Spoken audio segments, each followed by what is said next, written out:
This is Manual for the Dead by Jason Wahlberg, Wahlberg 4 on Twitter. I didn't update my thing, but today we have DTG as the formerly living and Tiethulhu also as the formerly living. And I, Hello. Bunny, will be caseworker. Do either of you have anything to say before Welcome we to get the into company. it? You bag 'em, we slab 'em. That's the best one-liner I got. We're rolling off of that. That's fair. Alright. Let me bring up the lights here. Boop boop boop. So we got our shit set up here. The way to start this. Let me scroll through. We got to start by building the palette. Oh wait, first let's take our characters. So DTG, you still have your points? Yeah, I do. Okay. If you want,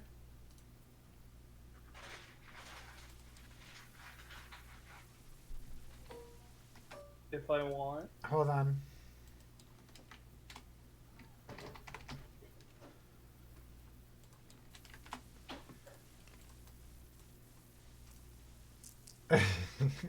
Unlock that. Okay, there you go. You could write your stuff down there if you wish. You marked the title, says Billy, just because I said that.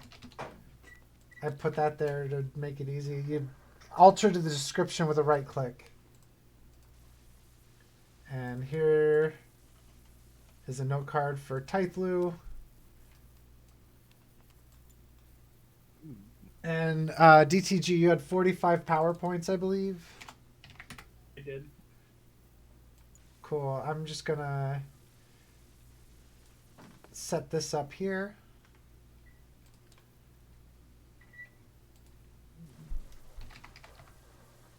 Billy.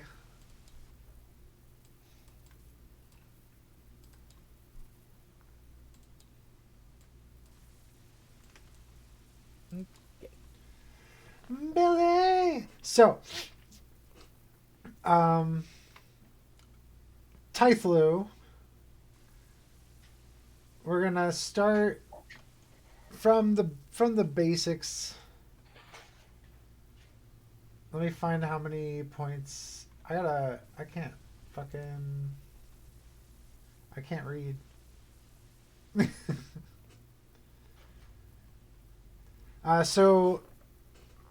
You first of all, does your character have a name? Medium Tony. Wait.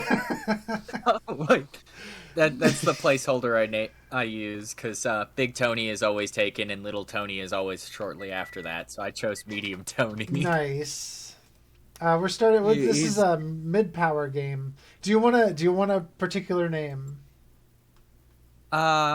Is there like so I'm a dead guy. What is roughly the time frame for where I could die? Is it like all the way back to Babylonian to like now, or is it like past 200 years, or like I just got in a car accident and now I'm concussed, or like well, really recent. probably recently, Okay. yeah, because the rules indicate that you get three sessions with a caseworker in your first 150 years. So I want to give you the full time on that. So within 100 and ooh, that's good. Yeah, if you don't like the further back you go, the more limited you'll be though. So like it's only a short limit. It's not going to change the game too much. But you get 7 points. Let me do you have your do you have the manual? You have your copy of the manual open? I'm trying to open it. Give me a second. That's okay. Keep We'll zooming in really close on the. I'll. I can't put all of these on here. Oh, cool. What, you cannot? I can't. It's missing one.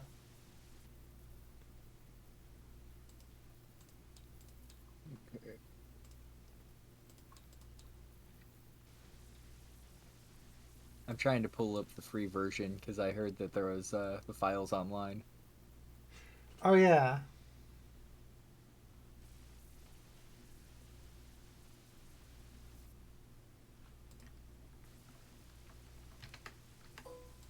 Here, just take another one.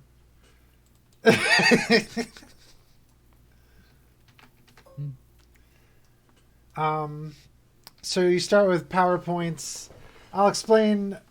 Well, you get you roll your 3d6 when you describe an action, when you do an action, and then you choose 2 dice. You probably know that part. Yeah, and then you choose 2 best dice. Well, you could choose, Well, you choose and whatever two you want. usually you in other games of this system you might use your 2 best, but in this one, when you make your roll is deducted from your power pool. Okay. Over here. And so if you want, like, over on this side are the results of rolls. If something is more or less difficult, I can adjust the scale up to 4. So Okay. you can aim, Okay. you can like kind of aim for the result you want and then just deduct it from your power pool by the result that you're trying to go for usually. Billy, why? Billy, no. I'm gonna need that space though. I'm just gonna copy all your stats real quick. Give me a second. Yeah, Made that's my fair. job a little You easier. can't. Oh, come on. No. I just wanted you to. Aww. Wait, I need to lock these in place. I needed one I could read easily. That's fair. Wait, I could fix that. No, it's fine. No, I got you.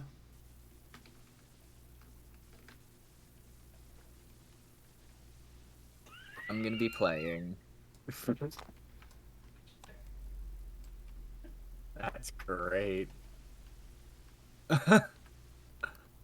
Oh, why'd it do that?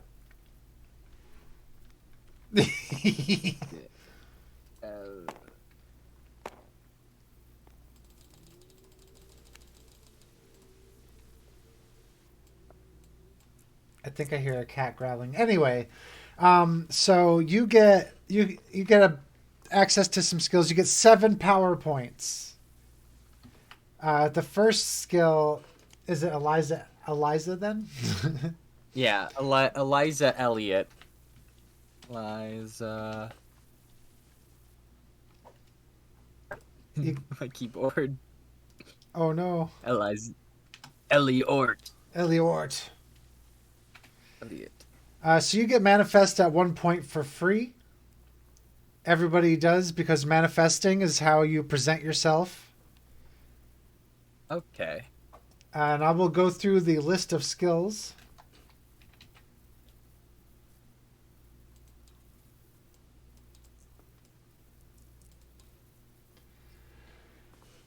Are you ready?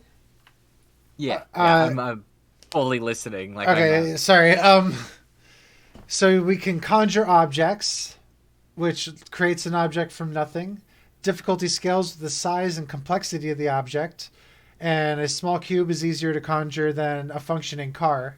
Objects that can attach to other beings are difficult. So, like clothes. And, Yeah. There was one point where Billy in the previous game conjured a boot and then manifested to put it on his foot and stomped around the house and kicked someone in the nuts.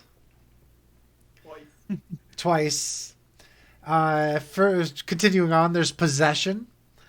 Taking over a body that belongs to another creature. Possessing an animal is easy. It suggests -2, and possessing more than one person is difficult at +2. Note The possession victim does not have to be alive, although possessing the dead is nearly impossible at a +4. Reality warping. If a debtor is trying to make all of the rules of reality change, like turning a banister into a giant snake, this is the skill for you. Your caseworker will tell you the target number based on what you're trying to warp. Most of the time I went with just the list, but with more or less difficulty, I was adjusting it by 4. If you do something completely and totally outrageous, it's not out of the question, but it's going to be hard to hit. Yeah, Okay. like turning a dog into a catfish and putting it down the hall was That was easy. yeah, decent. Moving on, there's levitation, the ability to float or fly. An easy 1-point use of this skill is to float just above the ground. A 3-point use would be something like controlled flight or with another person. Controlled flight with another person. The physics of the game are such that you're still grounded and you're in your place of rest. And, you know, the goal of the game is to scare people out.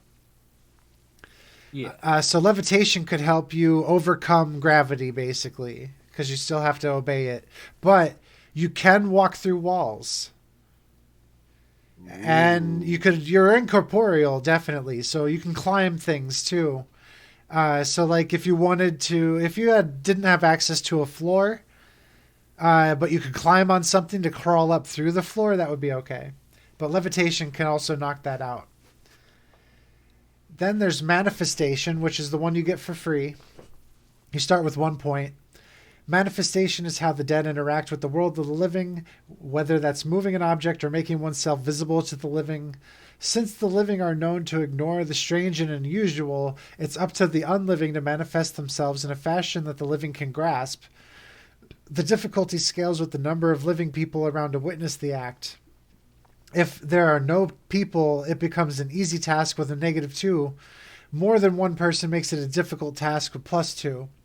A room full of people is +4, and it will continue to scale until it's impossible to manifest. The witness's willingness to believe can add or subtract 1 from the target number, and without using manifestation, the living will generally not see what you have done. When Billy was trying to get excised, I had to manifest, or try to not manifest, rather. Oh, that was resistance. We'll get into that. That's just one of those things. Yeah, it's very similar. Moving on is resistance, which is actually next. Resistance allows you to resist possession and also resist exorcism. Just a moment. 1. I tricked you that time. I said just a moment, and there's only 1 moment. And that moment had already passed. It's ongoing. It's eternal. Oh, Anyway, resistance. Time is an illusion. It's true. Like, why the fuck are we like this? Lunchtime is double illusion. Lunchtime is like a daydream. So resistance is the dead being's ability to resist the actions of others.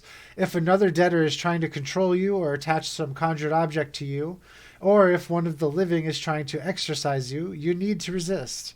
Your skill level is added to the target number of the attacker automatically unless you explicitly choose not to resist.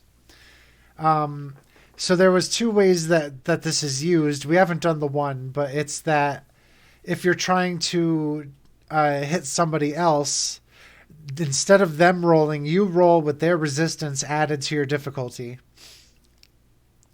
But if you're being exorcised, or I also threw in a sacred zone in a couple places where Billy could not enter the room because somebody was putting up a faith barrier, and you would use resistance to get through that as well. And in that one, you roll. Okay. Billy single-handedly took out that fucking exorcism. Yeah, they were using a prayer candle, and Billy, what was it? Made it explode. The reality warp to explode the candle. Next is shape shifting. This is the ability to change your own shape, whether you are putting eyeballs in your fingers, stretching your face into something grotesque, or turning into a giant snake.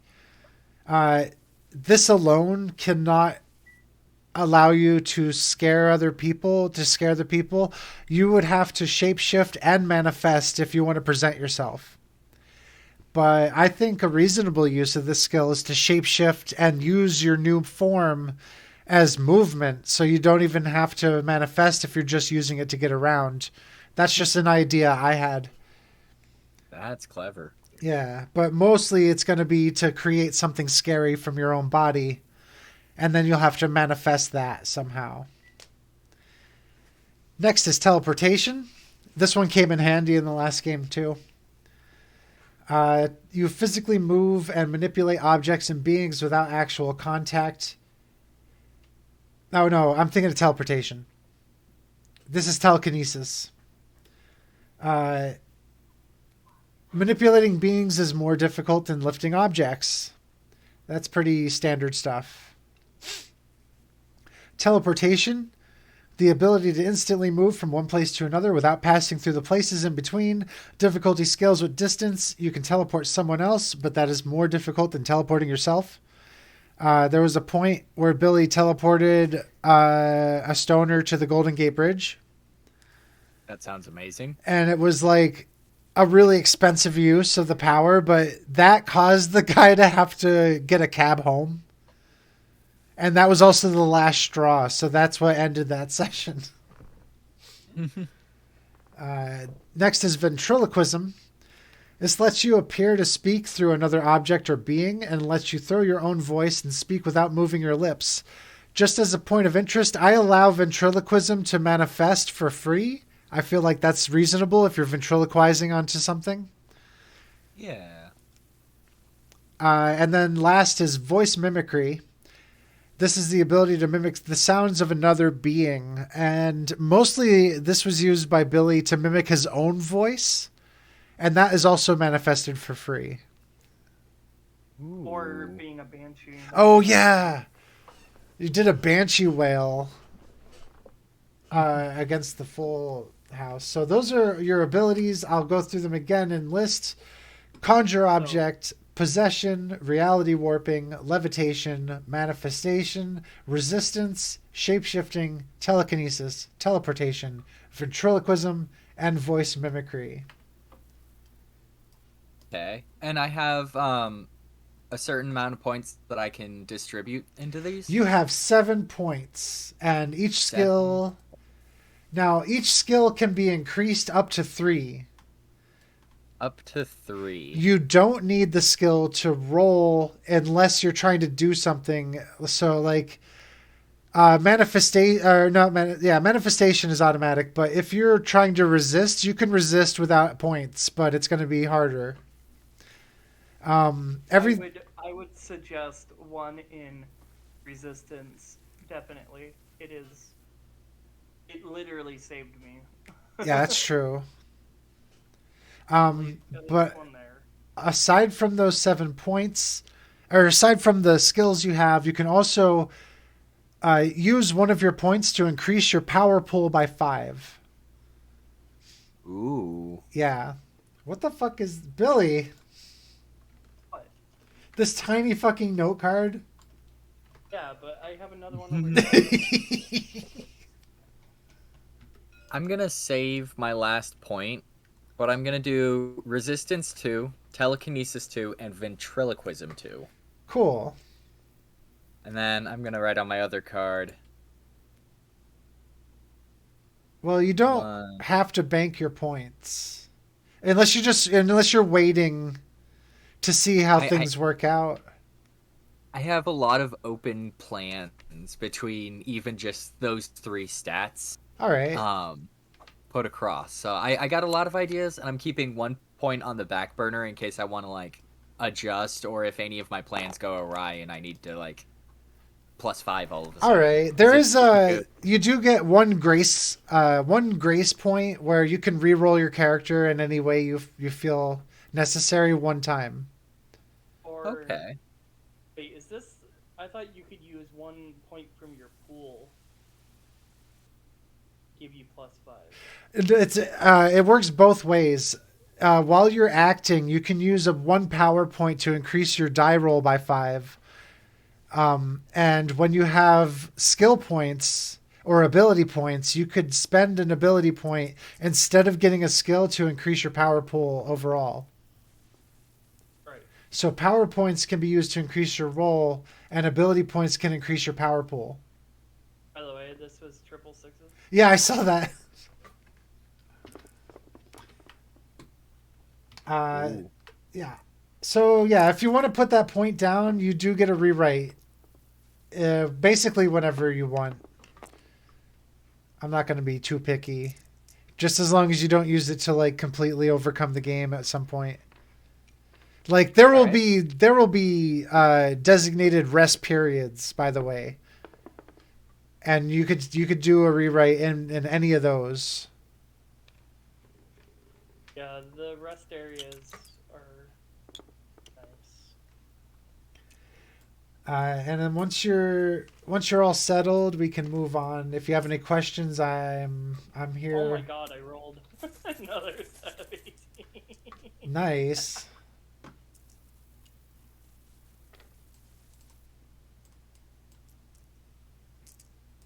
There you go. We I'm just writing some notes for myself. cool. I'm good. I'm ready. Whee. Alright, hold on. I'm gonna Every- grab caffeine. I'm ready. Do I want to drink? Caffeine sounds very nice right now. Oh, fine. Let's take like 3 minutes. I want coffee now. I'm gonna go and get a shaker. I'm going to Mark set. make myself some non-sponsored drink. Mark set. Let's go.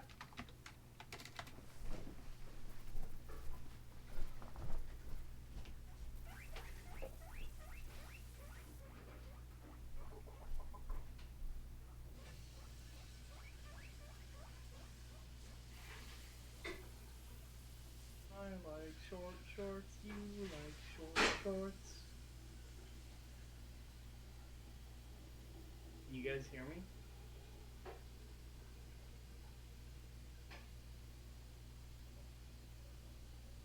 Hello? Hello? Hello?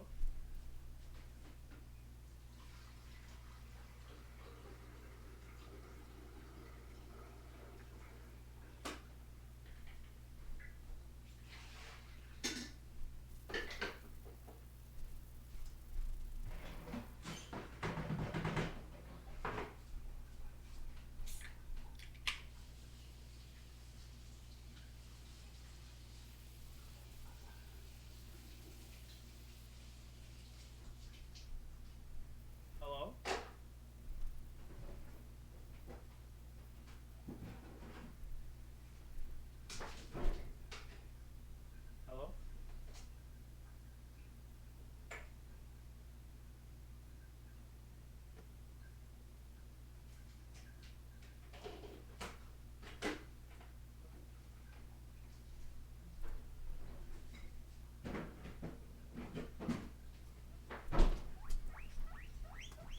Wait. I'm back in my chair for the moment. Walking and rolling. Down to the beach, I'm strolling. You can't hear DTG. I hear. Wait. Scotty's first one here. You get fed first. Yay. I can hear Tiethulhu. Oh, you had the warning. You know it's your dinner. DTG is lighting up, but I can't hear her right now. You can't hear me? Now I hear you. There you go. Okay. And you do register on my desktop reader, so People should be able to hear you. Drugs. Hi, I'm back. Welcome back. Oh, I just tripped over myself. What's the name? I came back with a drink and it's blue. Nice. I was debating on putting on the kettle, but then I didn't want to run out like in the middle of the game. Oh. So I'm like, I could do with some tea, but whatever. You pussy.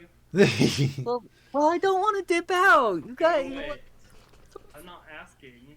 I already made Don't be What is- Oh yeah. It's all good really. I don't have a timetable at all. Oh no, I'm good. Okay. I'm good with whatever this blue drink is because I actually didn't read the front of it. Is it Blue Hawaii? I don't know. Dumbo got some gamer subs, I think. I don't know.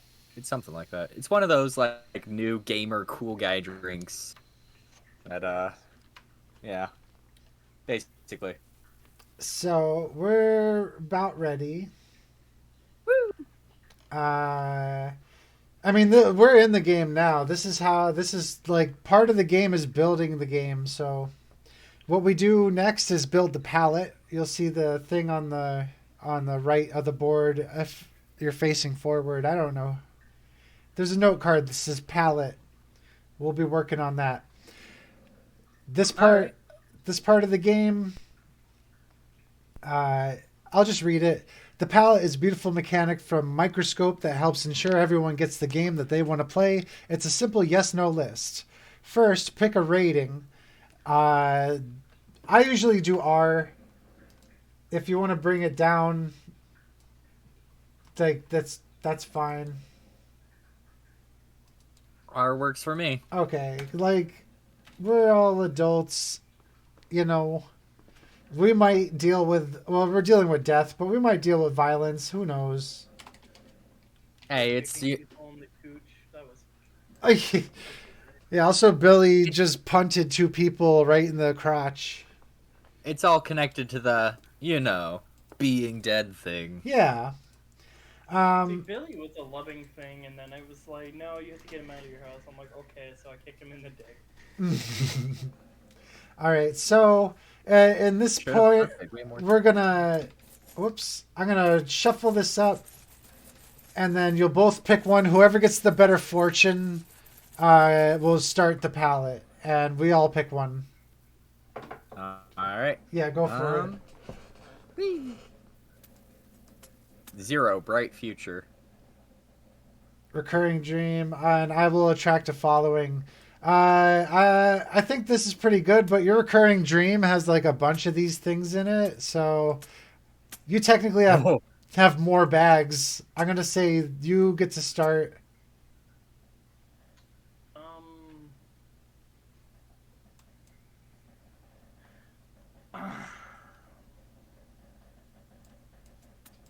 We cannot involve land animals. No land animals. That's like the opposite from the previous game where we had to add marine biology. All right. I'll go next. I'm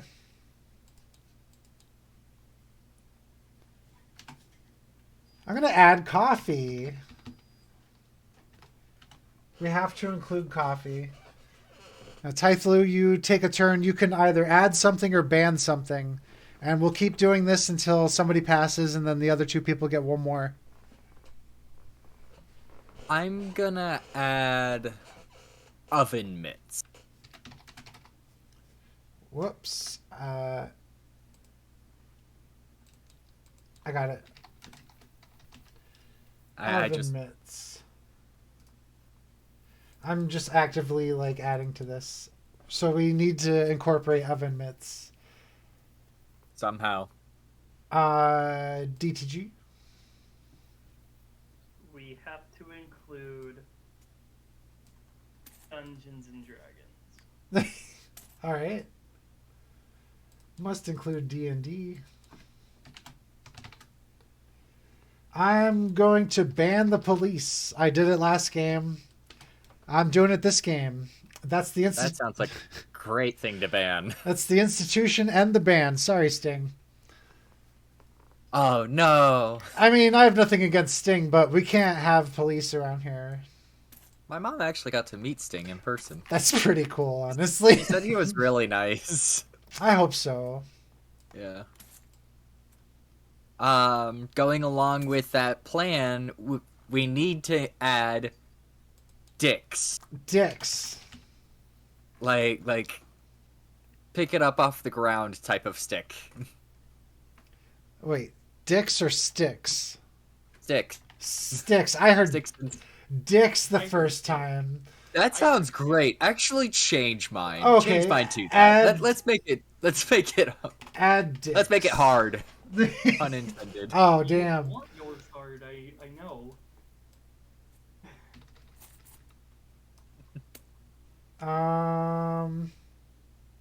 Whose turn is it? DTG? DTG. We must...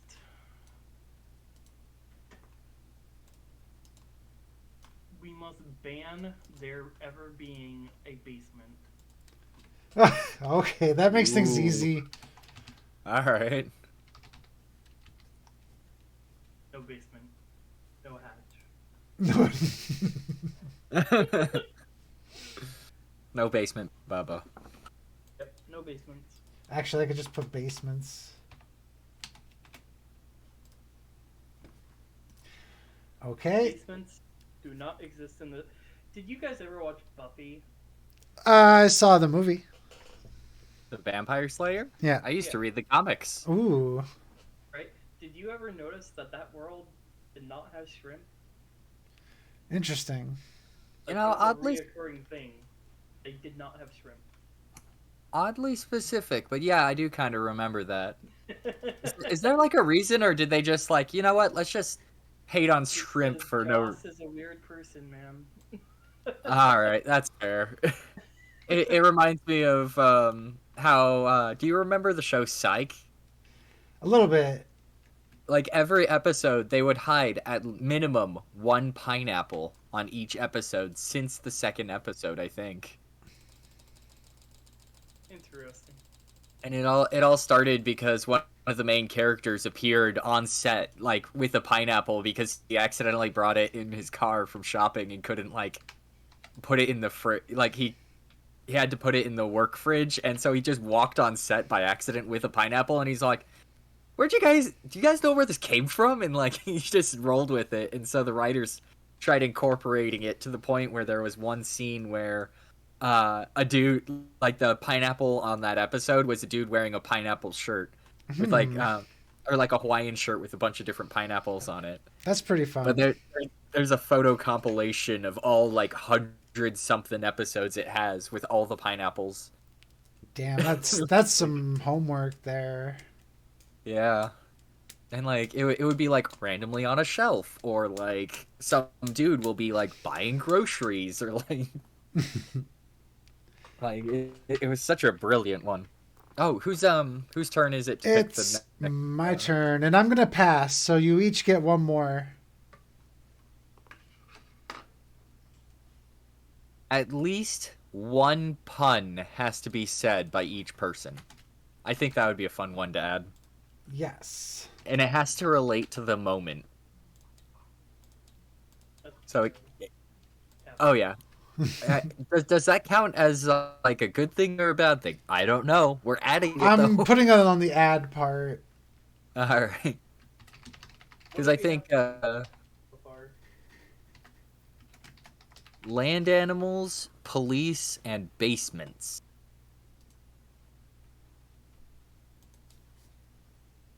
And police dogs are entirely out of the question. Oh my gosh, especially if they're doing something in the basement. You're thinking for all my drugs in the basement. Holy shit. Oh no. We must include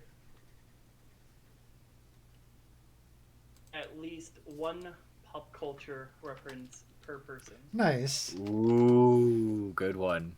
Good one. Pop culture being relative. That's fair. Me adding more things to the list. Do it.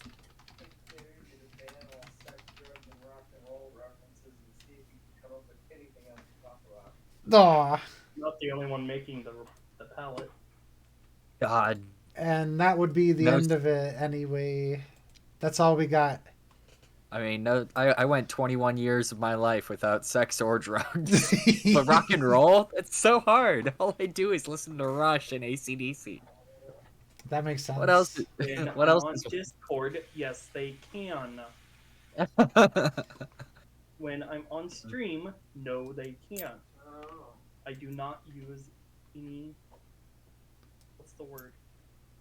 I Euphemisms? have a bunch of filters on my mic through OBS, not through Discord.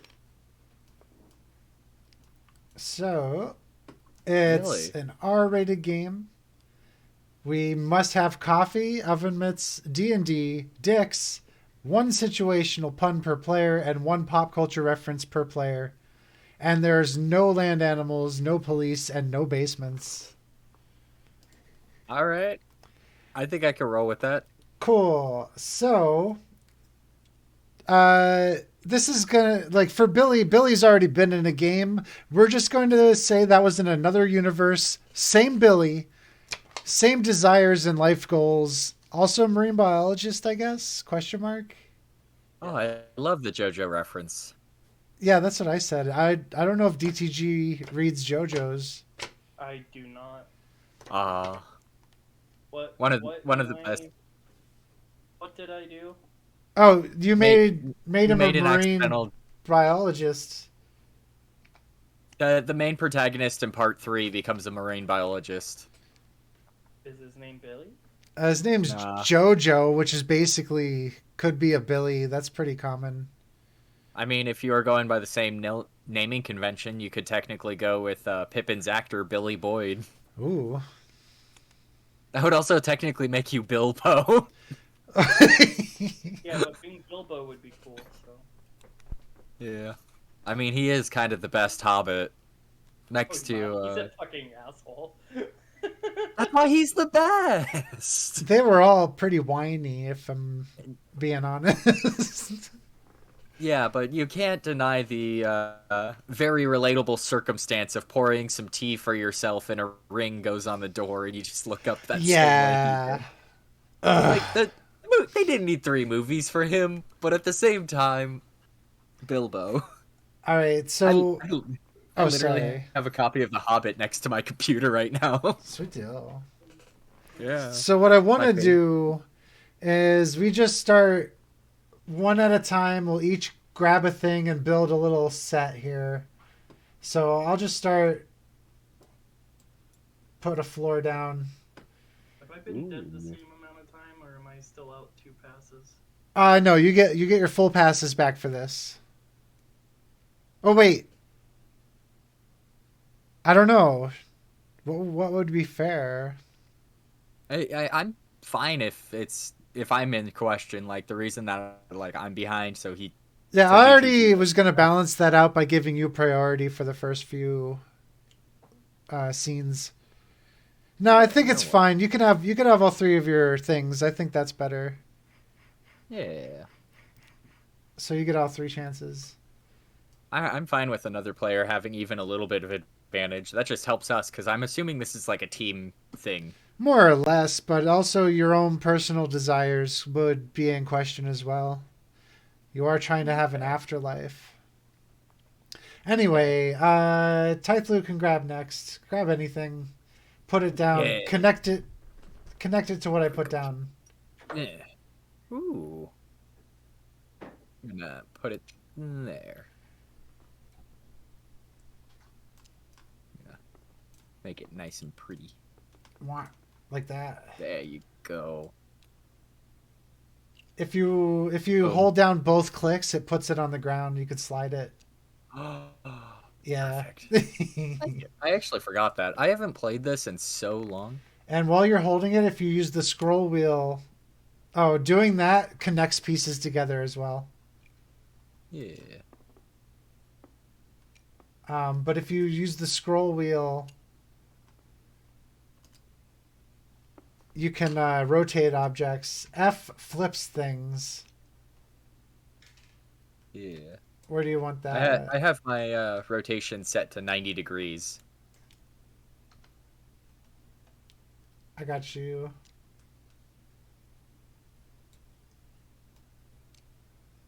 Whoa, whoa. There we go. Yay. Ooh. It's really tiny. This might take a while. Alright. You know what? Just like grab whatever and just start putting shit in. Like I don't have time for this. It's one after another thing.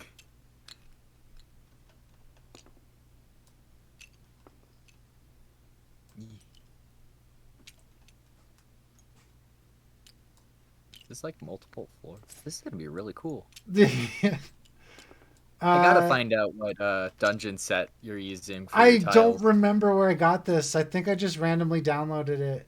They're Yeah. so good.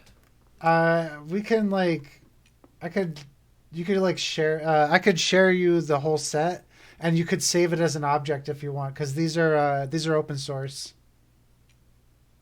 Cool.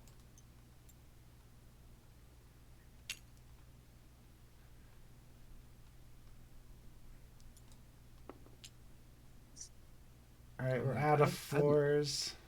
Why are there so many more doors? Dungeon water. Why is there water? It's a lot of water. Oh wow, is that a platform? Oh. Oh. Oh. I don't know why it was upside down. This is a fucking bridge. I don't want to use that.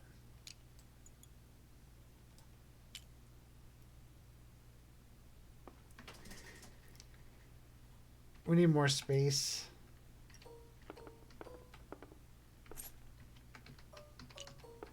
Trying to figure out the best. Oh, sorry. Oh, I'm sorry. We're gonna say the second floor is over here. Okie dokie.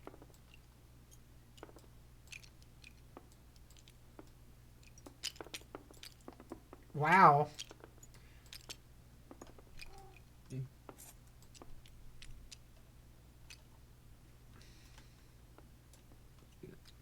Put that back in water.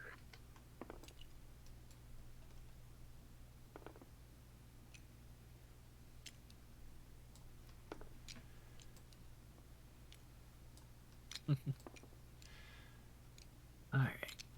Honestly, didn't expect to like be doing this, but Tile by tile. I'm not opposed to it. It's just different. This is a door. It's a hole in the wall. That's the closest thing to a door. That's close, right? Yeah, close enough. You know, I've always like, you know how the monochrome goes: door, hole in the wall, same thing.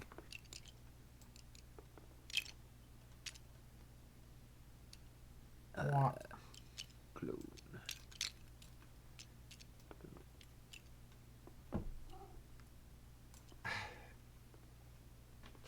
Copy. Paste. Let me duplicate. I'm thinking that this is the front door. Alright.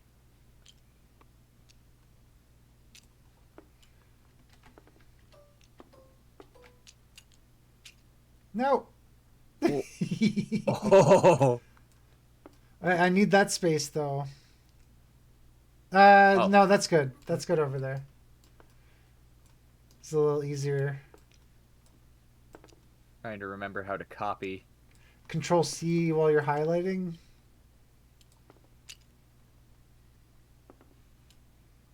It won't let me duplicate. Copy. Paste.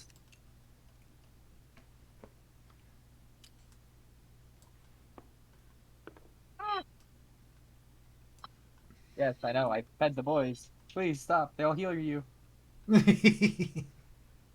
I fed my cats a minute ago, and the alarm to feed the cats just went off. And I'm like, no, I did it. I swear, please.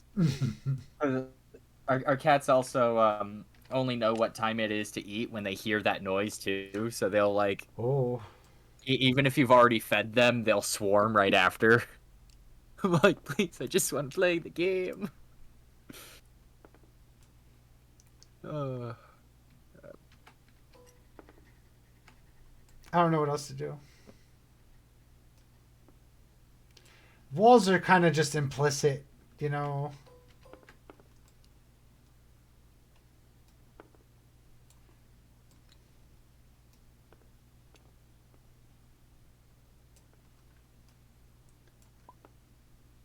Uh-oh. Tiethulhu. I think Tiethulhu disappeared from the internet. Ruh-roh. That's okay. He will be back soon, I hope.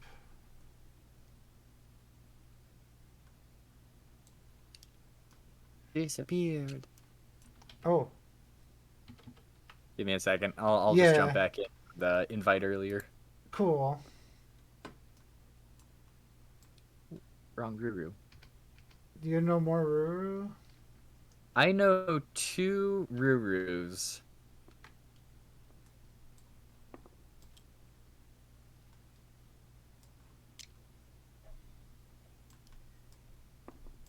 Yeah, the only way I know I clicked on the wrong Ruru because this one goes by Scarlet on their profile picture. Wow, that's really weird. Yeah. For real though. What? I know 2 Rurus You know who two both Rurus with Scarlet? Like... that both go by Scarlet. I actually know 3 Scarlets, but 2 of them are Ruru. Like, Yeah, I'm not... My mascot is actually, like, their own person.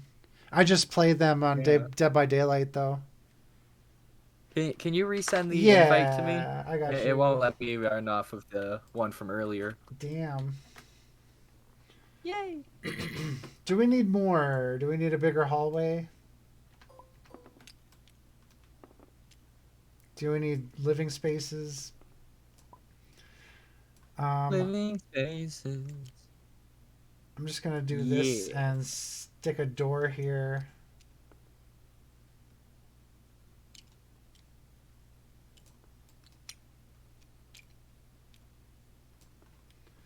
And this will be like a different thing, but not a basement. As long as it's not a basement, we're good. Closets are permitted, though. It's true. By those rules.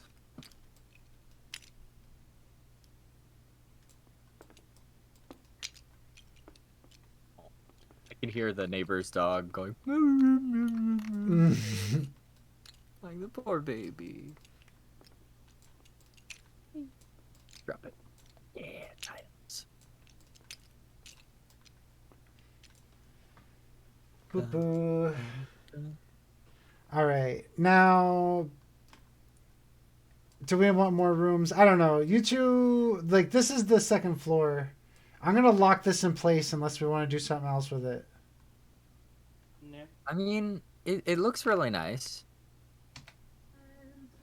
Feel free to add a little bit more to the bottom floor. Like, do whatever you want with this. I just put tiles down. I'll be right back once I get my coffee. Okay.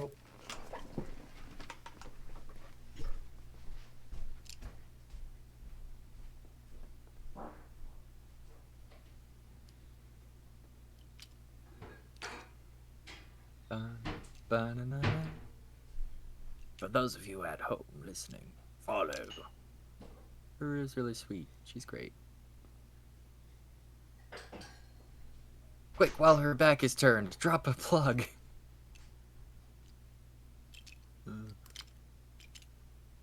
So, DTG, how you doing?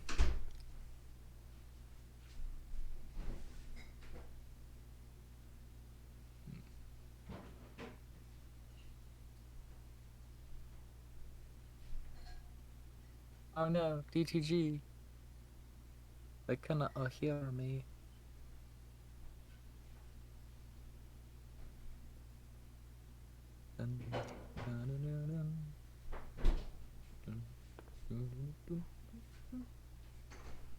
Stairs and bases.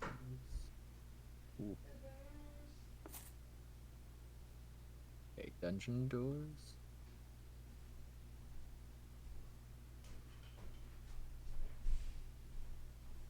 There's doors. There's dungeon water. You know, I think one of the scariest sentences on Earth is just the 2 words dungeon water. There's a lot of implications in that. That's not good. That's not good at all.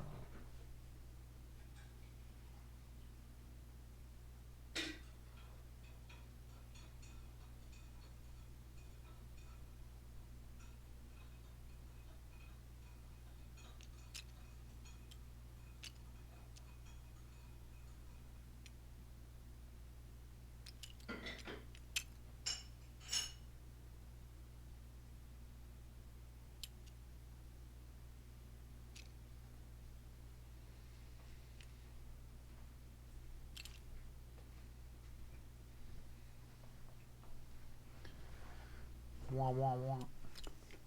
Ah. Oh, hold on.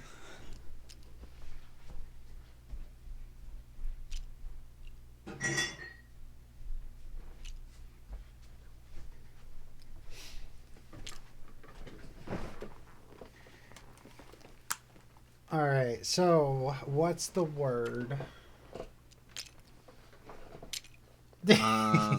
Diverticulitis. Yikes.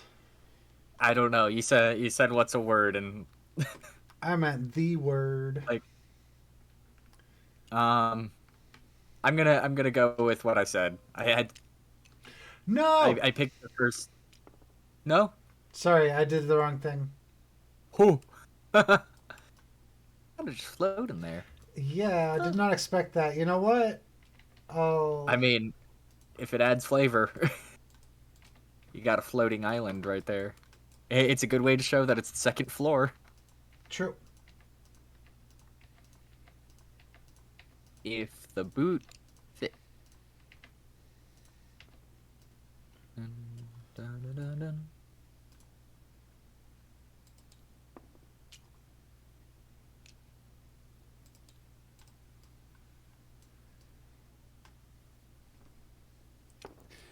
So the thing about this game, have you seen Beetlejuice?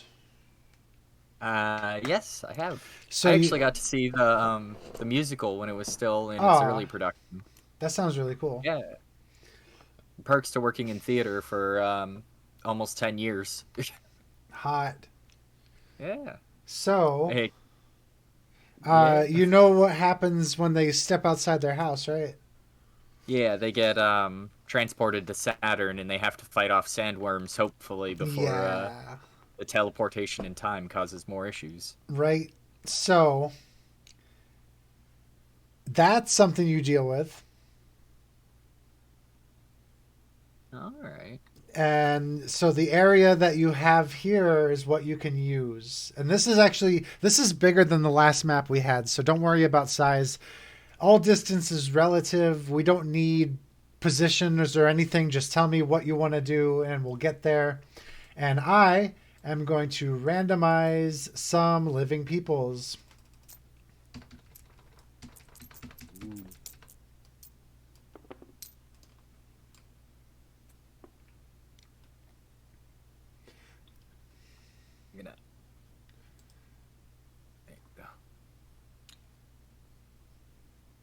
I'm gonna put in a door to show the one that goes outside. Well, I thought this one goes outside, but Okay. I guess that doesn't make any sense if we can't get to this part. So yeah, that makes sense. This has to be outside then. I can actually Ooh. I'm guessing one of the rooms is just flooded right here. That water doesn't have to be water. We could just say that's the bathroom area. No, that doesn't make sense. It's just, wow. What? Here, if we're satisfied, I will lock these into place. Yeah. There we go.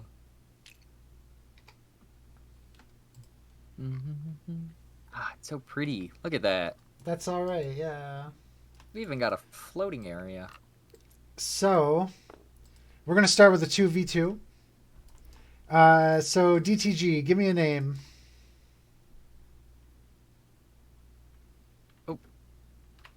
They're muted right now. Tiethulhu, give me a name. I'm opening up fantasy name generators as we speak. Random name.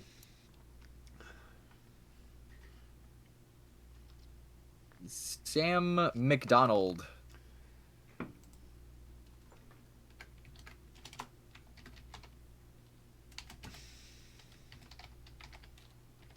I'm going to go for the MacDonald. Actually, it falls outside the line a little bit. I will put it sideways.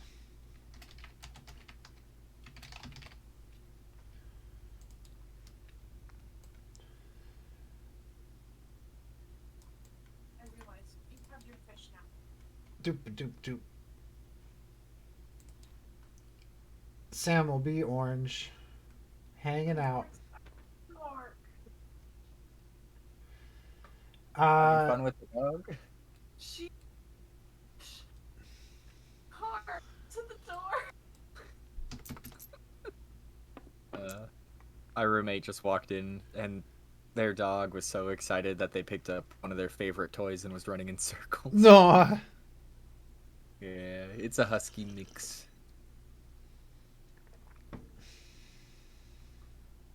I'm like looking for like. Sam's a fucking general, bruiser. Oh no. So these are the clocks. I will manage the clocks. This is Sam's fear clock. When it maxes out, he is fully afraid. And he will leave the house.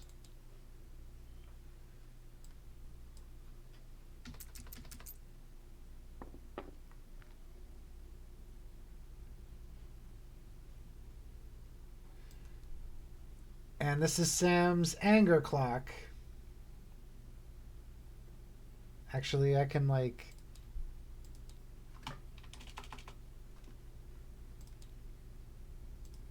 Clicked randomized name and I got Sunny Dakota. I love these fantasy name generators. Right. Yeah. All right. And what was that? Sunny Dakota? Yeah, I clicked randomized name and I was clicking on random ones and I clicked hillbilly names and I got Sunny and followed by Dakota.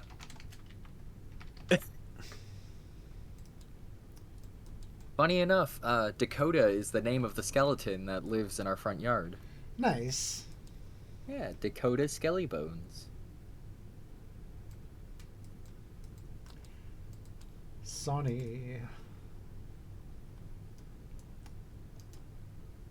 Sunny will be purple. It just reminds me of the Pacifica Northwest. Yeah! That's such a fucked up name. Like... You could pick any name in the world. And you get Pacifica. It's like, I'm gonna name my, my child North by Northwest. Sunny's That was actually a really good video. fear is really light. Sunny's gonna be easy to take care of, probably. Wooga wooga. And very difficult to anger. Oh. When the living peoples are angry,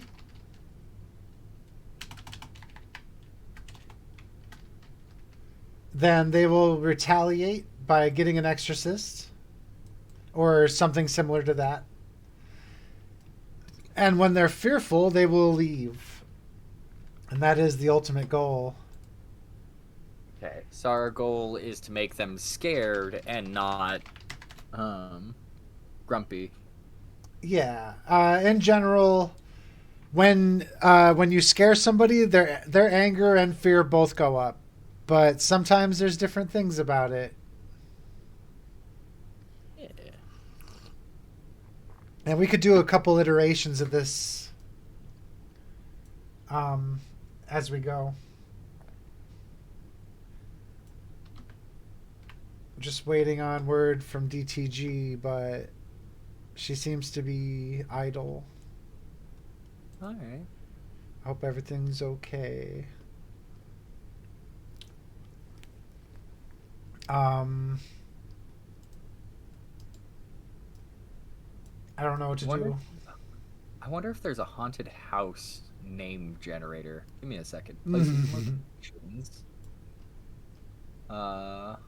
Harbors, headquarters, hideouts, hospital, hostel. There's no haunted house name generator. Oh.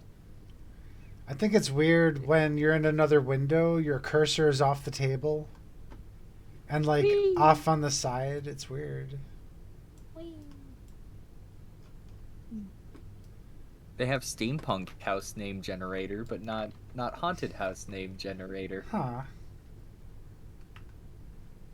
I've been mentally flushing out a backstory to Eliza Elliott.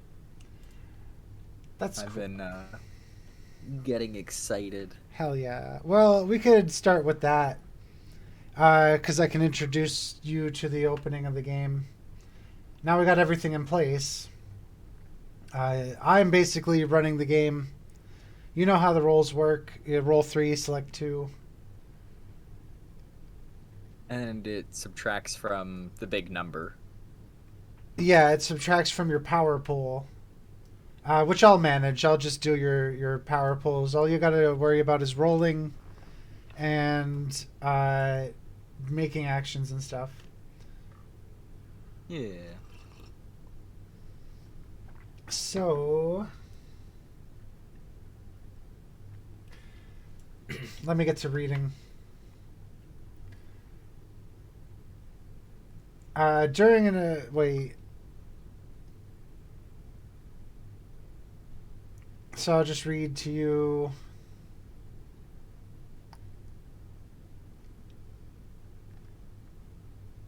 So this will be like everything else. Like you already know the basic rules of the game. You could probably play, but this is everything else that like we won't touch on immediately. There's the haunt simulator. During an appointment, your caseworker may determine that you will be best served by a visit to the haunt simulator. This is a house that has been created in the afterlife to help the unliving learn how to interact with their new abilities.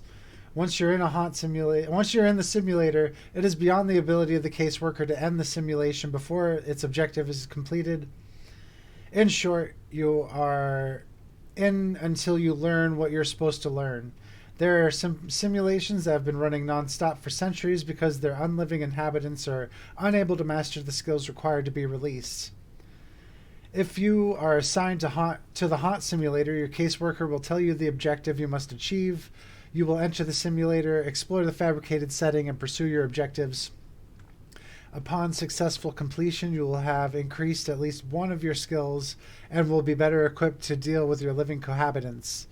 Visits to the haunt simulator can be scheduled at any time. If not assigned by your caseworker, the scenario will be determined by the simulator itself from its library of previous scenarios. An introductory visit to the haunt simulator soon after death may be a good idea. Any questions on that? I think I got it. Mm-hmm. And I'll walk you Sounded through everything, yeah. What's that? It sounded like an instruction manual. Absolutely. And actually, you do have a manual that has all of this stuff. And for simplicity's sake, if you have any questions about the state of the game or anything, we can assume you already know what's going on because you have a manual. All right. Like all the debtors have a book about the afterlife and some chalk to draw a door and go to the waiting room. Okay. And also like a ticket. You get 3 tickets basically, but so there's haunting and manifestation. You hate sharing your existence with the living cohabitant that now occupies your home, your haunt. That's understandable. Life is wasted on the living. Your goal, the purpose of your continued existence, is to remove the wretched living from your home so you can unlive in peace. How you do so is up to you and is the point of the game. Will you possess the family and force them to scare each other? Will you animate the furniture and attack the living? Will you secretly move every important item around until they think they are losing their minds? Your plan and its execution are all that stand between you and a peaceful existence in the home that you love. Use your skills and don't be afraid to book time in the haunt simulator for practice.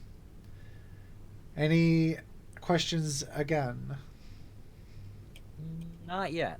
Okay. Yet. It seems pretty thorough. So I could go to the haunt simulator and like test out my powers and bring in different. Yeah, if you just want to test powers, I would just recommend using your powers. There's no real detriment. Just when you exhaust all your points, then you can still make rolls, but each additional roll is a -1. Okay. Yeah. Got it. Next part is about haunt. You are restricted in your travels, given that the functional parameters vary from manifestation to manifestation. The actual restrictions will vary. Your haunt will be some place you have an emotional connection to. For many, this is their home. For others, this may be the place they met their untimely doom.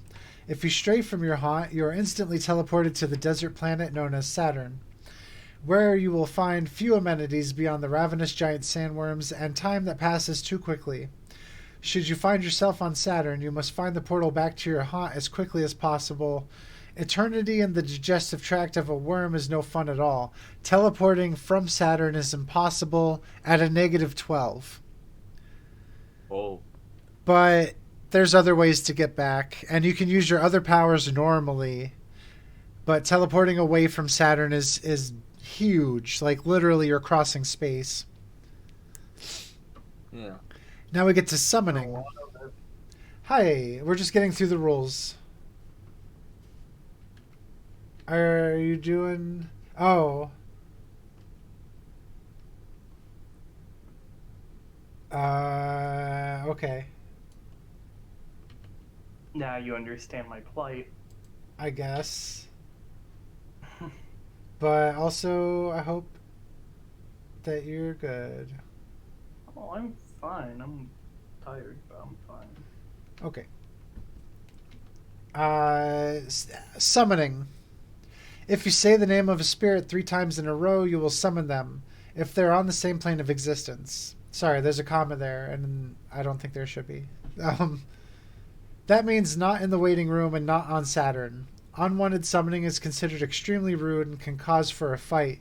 If you are being summoned, you can actively resist using your resistance skill. It is extremely difficult to resist a summoning at -4. Exorcism. Otherwise known as death for the dead, this is to be avoided at all costs. The living are more likely to perform an exorcism if you let your haunting drag on too long, or if you're foolish enough to allow them to find this manual, which contains instructions on performing exorcisms. Be careful, be quick, be bold. When you are the subject of an exorcism, your skill at resistance comes into play. The exorcist is using the standard target number of 7. If you have 3 points in resistance, exorcism becomes very difficult, with a difficulty modifier of -3, meaning the exorcist will need to roll a 10 to succeed. And then there's Freelance Bio Exorcists, this is something that existed in the previous game, but we never touched on it because we didn't need it. There are spirits advertising themselves as bioexorcists. They generally have quite a bit of experience at getting rid of the living, but that experience comes at a cost. You'll have to sacrifice something you care about to hire them, and you won't get it back if you later change your mind. Only you can decide if the price is worth it. Some of the less scrupulous bio exorcists are known to get rid of the living by killing them. This is strictly against the rules and does not solve the problem. Murdered people often haunt the place they were murdered. Instead of removing them, you are giving yourself a permanent death mate. So you definitely don't want to kill anybody. Ew. Viewer affirmation for Tiethulhu. Hey, Tiethulhu. I want you to know you're doing great, and I see your work on the Twitch, and I think what you're doing. I almost said Twitter for some reason. I see your work on the Twitch, and I think you're doing fantastic. Definitely keep at it, and I hope that this finds you well. Aww. Yeah. You gave me the fuzzy. I'm glad. Like, seriously, though. That's thanks to DTG as well, who got a viewer affirmation in your honor. Aww. Thank you. It didn't show up on my list. Oh, it automatically went through because I set it to that. Smart. It's smart of me to do that, and weird that I forgot.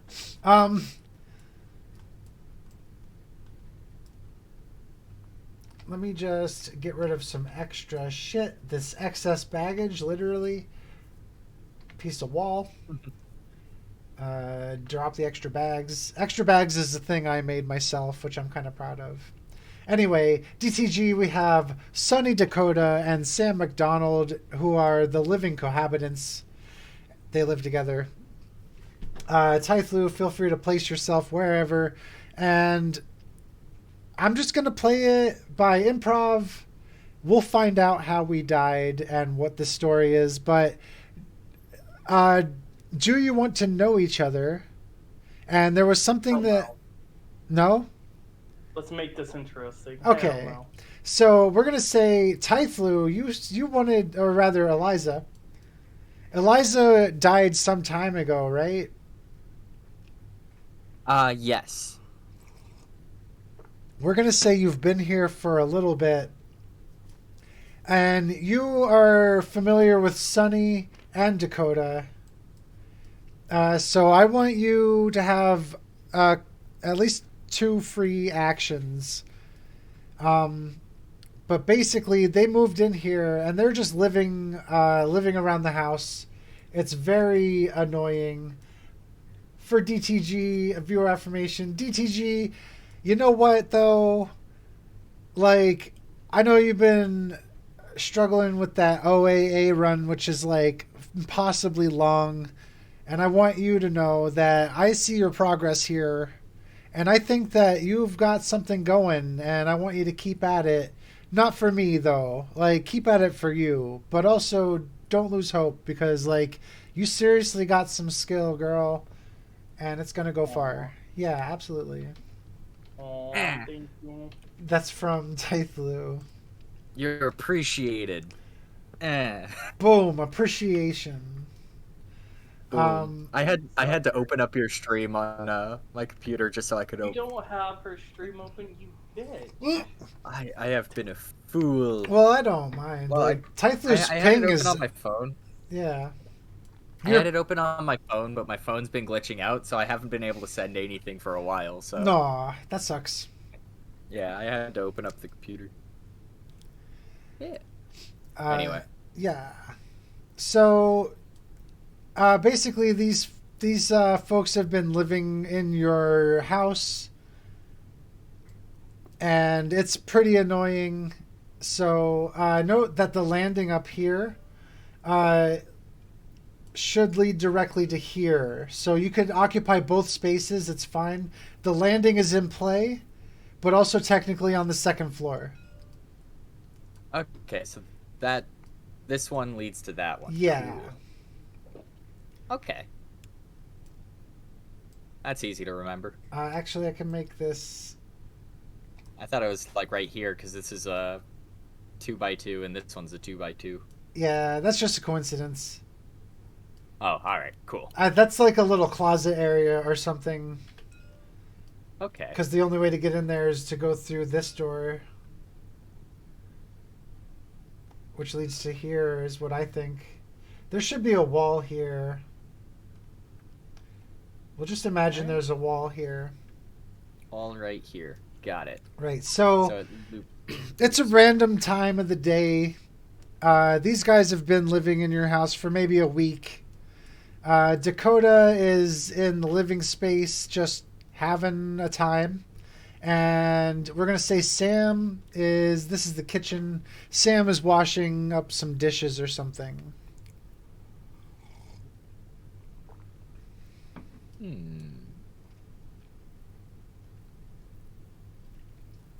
So Eliza is sneaking around, and she's like, "Oh man, these people are living in my home now. I had enough of them when I was alive." And she's just floating around trying to get through, and she notices Sam working on the dishes, and so she starts trying to use telekinesis to pick up the clean dishes and put them in the dirty pile. Okay. Roll that. You roll 3d6, choose 2, and then you add your 2 points from telekinesis. Oh dear, oh my. Fly in. 8, and then +2 from telekinesis. So, 10. Give me a second. I need 5. It's a good success. Give me a second. Succeed is an 8. So I'm gonna do the 5 and the 1 for 6, and then the +2 for 8. Cool. So you start levitating dishes out of the clean area and back into the dirty, and for a while, Sam doesn't even notice. He just picks them up, but then he looks at one of them and notices that it's clean, and he kind of looks around, and then just absently puts it into the clean area.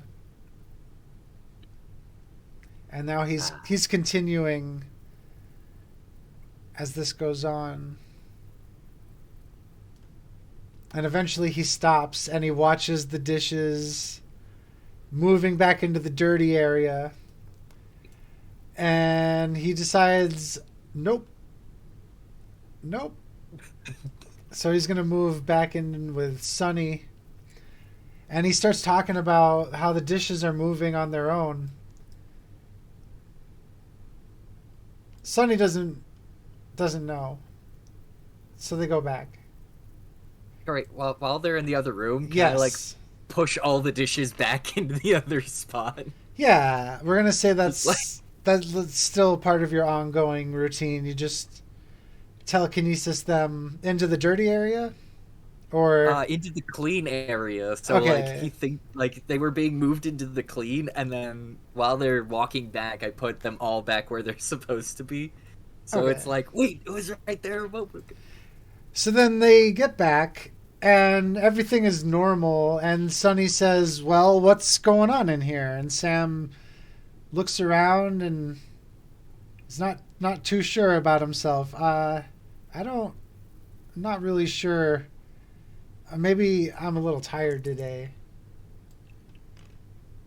And then Sunny moves back into the living area and put him in the water.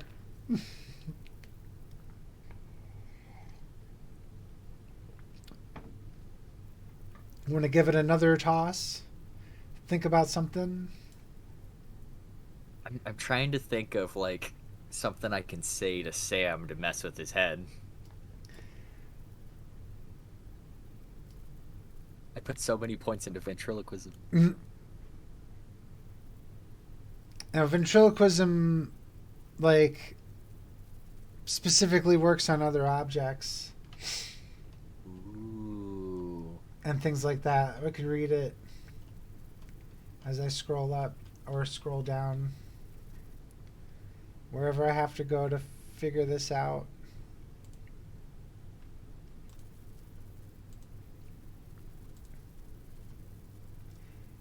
I don't know why. Sometimes I look at the thing and I can't find the page about skills. Um, Just to keep messing with yeah.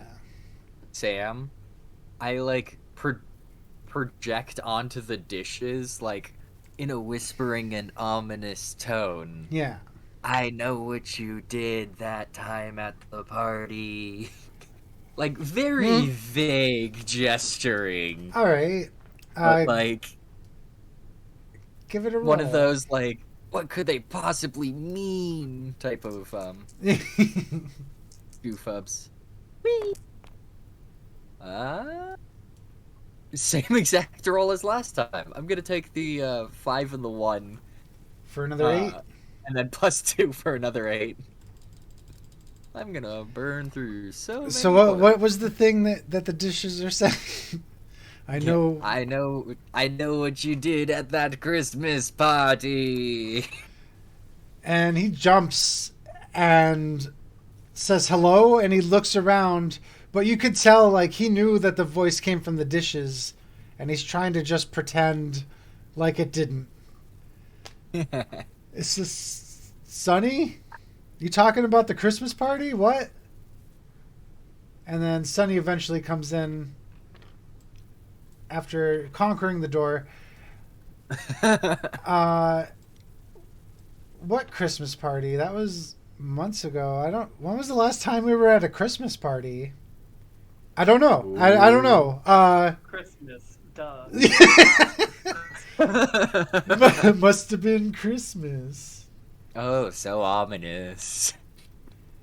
I'm gonna give you one more roll. This Just bitch is dumb. if you want to like wait for a proper time as well. We just handle time passing like, do we want time to pass? Yes or no, kind of thing. I think as a good setup for something vague, that would be a really good start, just to get the heebie-jeebies up and moving. Yeah. So what we have now is Sam is aware that something weird is up. And Sonny is pretty sure Sam is having a rough time or something. Yeah. So we will continue through, and we have DTG. I'm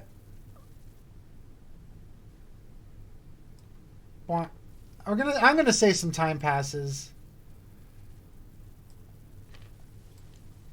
Sam and Sonny are sleeping, and DTG, you wake up in this little closet space. Ruh-roh. And you're not sure. You know, you feel something's off, like, you know, before, like when you died. But this is a new iteration, so you don't have any of your memories from last time. Recently dead again. Recently dead. And you had lived here for some time, so you recognize this place. Oh, hey, it's my childhood home. Nice. In my room. Whoa. It's the same.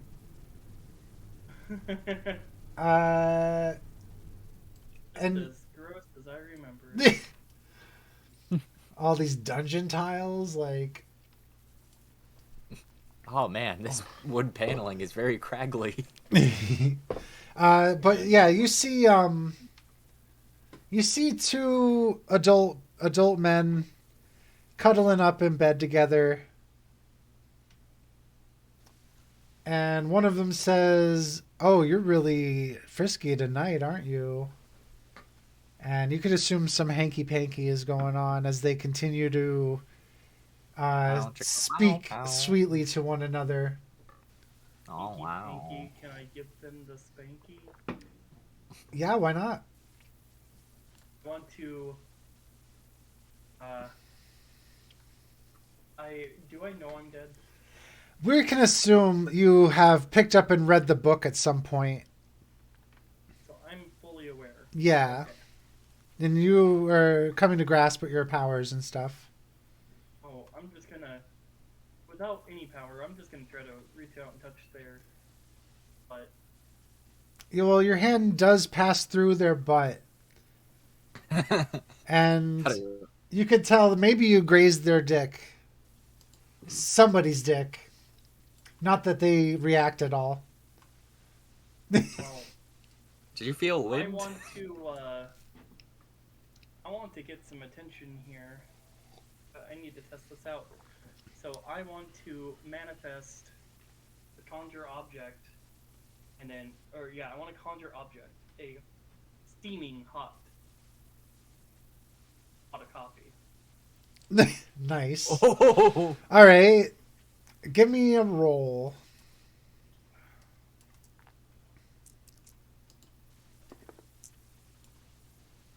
What's my conjure object?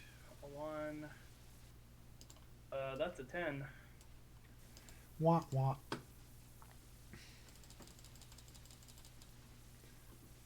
And Where gonna be are you like, conjuring? I'm gonna conjure it right above them in their naked selves. Whoa, cool. Yeah, steaming hot This will get their attention, and I'll just let it pour on them. steaming hot pot of coffee manifested in midair, well, conjured, and it comes crashing down and spilling all over the place. And both the men jump up and yelp, and you can see their dicks kind of swinging around as suddenly like a little bit of panic sets in, and they're like in the breeze. trying to brush it off. Like it burns too. Like you definitely hurt. We're gonna say Sam was on top, and Sam has like a burn mark on his back a little bit. And Sonny says, "Oh, are you all right? What is this coffee?" Can the burn be in the shape of a dick? It has to be. It literally has to. Woo! We got one off the list. Dicks. I mean, there were already dicks in the scene. It's perfect. I apologize if anybody didn't want to hear about dicks today, but we're talking about dicks today. The sporting goods store, right? Wink. Well, both, because that's how I ran the banned the police, bans the band, and also the institution. So, dicks has to include dicks. Doesn't matter how. Nice. And we've had coffee and penis. We have still doing very good on the No Land Animals Police or Basement. We're doing a hundo right now.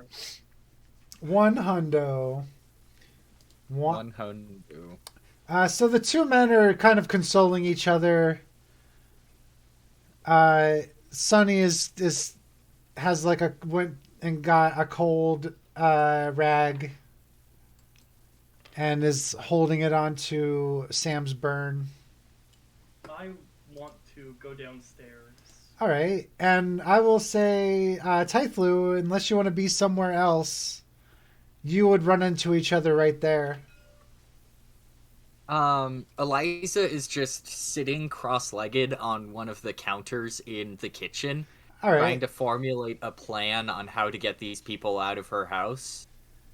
Okay, and you see Billy walk down the stairs, and there's a moment where you're pretty sure you've met this person before. And Billy, you don't know this person whatsoever. They're dead. That's a good question. What? Can I tell that Eliza is dead? Not really. Liza just looks like she did, well, not like she did in life, but as she does in her soul form, which I assume is humanoid. Like, we're all working with humanoid forms. Yeah. So you just see Eliza as she would have looked alive. So I look at her and I go, oh great, a slut I have to deal with now too. Great. Yeah, and of course, Eliza can hear that. Fuck are you?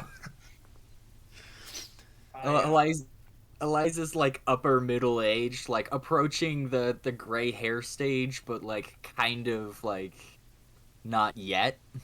She ain't approaching shit anymore, buddy. A note about characters is that they look the way that they feel on the inside, basically. Okay, so Eliza would look like a mid-20s biker gang woman Nice.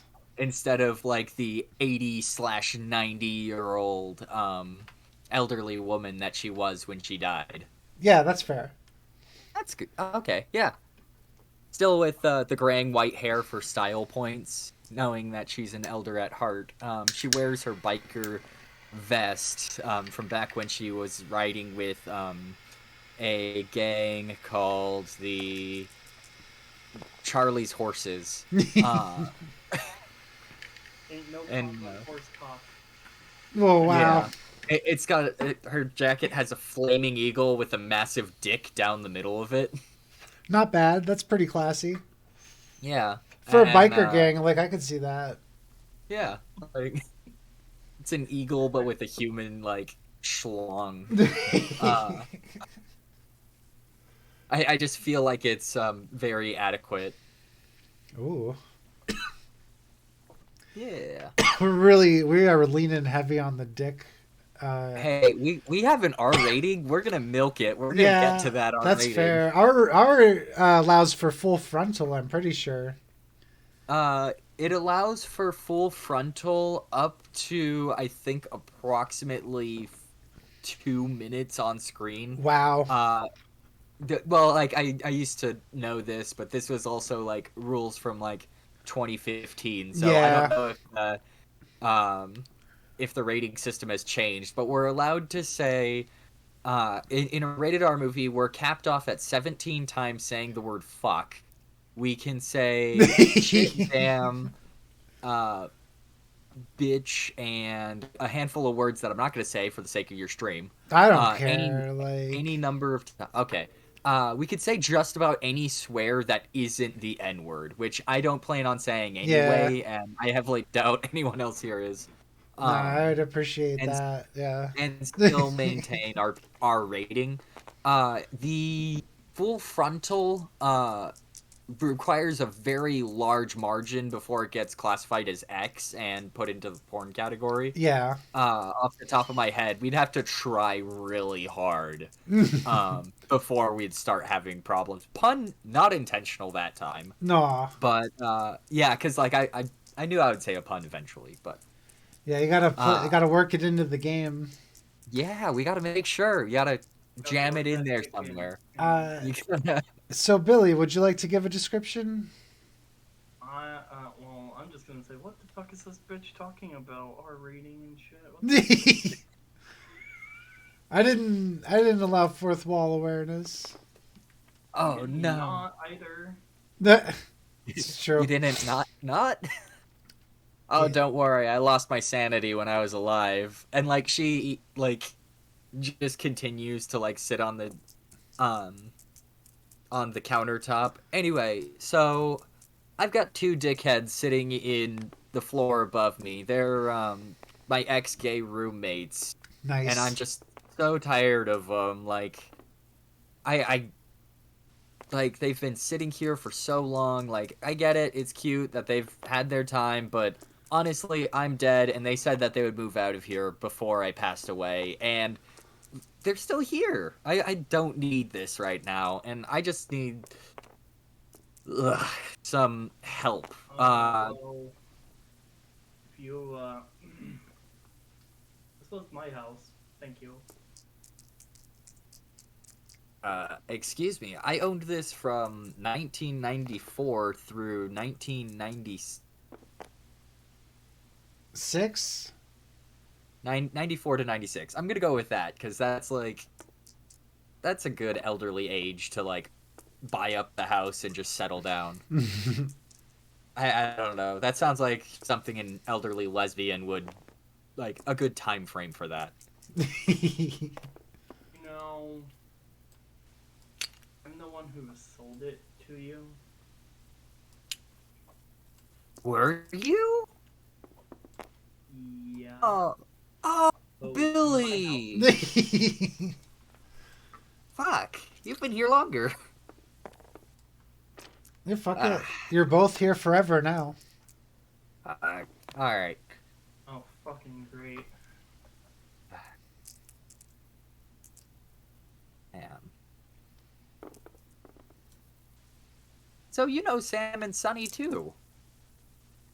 I guess so, yeah. Nope. You don't? Oh!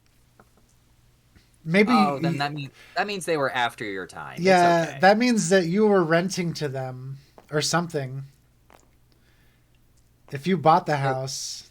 They may or may not be illegally on the lease.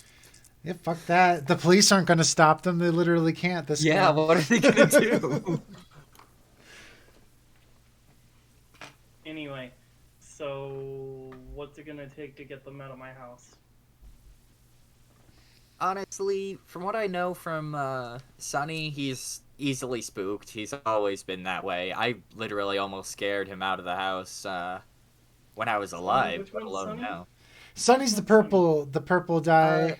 No, okay, so I'll get that description. I'm gonna go. You said they're gay. Yay. I'm gonna Sunny reality is... warp Sunny into a woman. Interesting. Oh. Damn. Yeah, roll that shit. Oh, fuck. Oh, Oh my god. it's going to be a little difficult. I got to say, that's a +3. I was hoping to, yeah. I still rolled a 15. Yeah, that's fair. Like, there's no way that you can't. That was impressive. So as soon as you focus and you change reality, and then you hear Sonny shriek, and it only just barely sounds like him, but now his vocal cords have been completely feminized, and then you hear Sam shout, and they're both like kind of like what the fuck situation. What? How did this happen? I don't know. I don't know what's going on. I literally don't know. So Sonny comes down and I don't know. I guess this is like a little bathroom. Imagine a door in here. All right.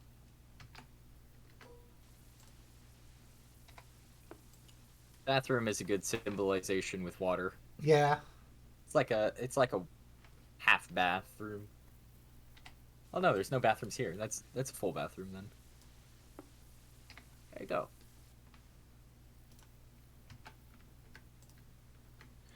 Hold on. I just had another idea to make things easier. Oh god, we're fucked.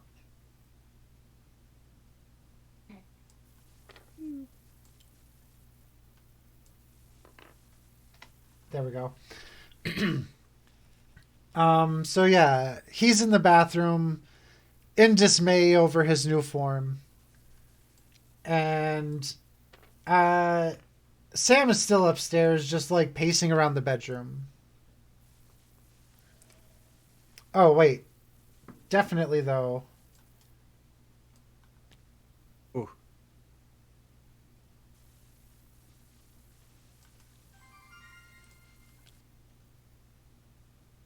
I think I heard my phone in the distance.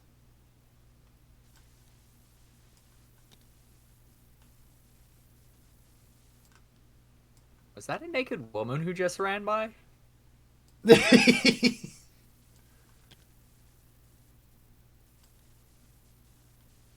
Yeah, because they would have had to run down the stairs. Yeah, they out into the bathroom. yeah, he was naked. And also a woman. And I could say it vaguely did look like Sam though, or Sonny.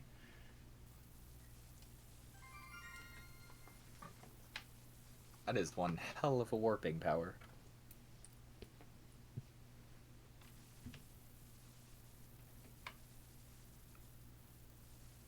DTG? Yeah. Oh, sorry. I don't know.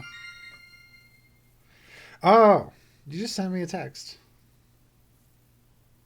You you were complaining about your phone going off, so now I'm making it go. Oh, now it's going off for sure. Fuck off.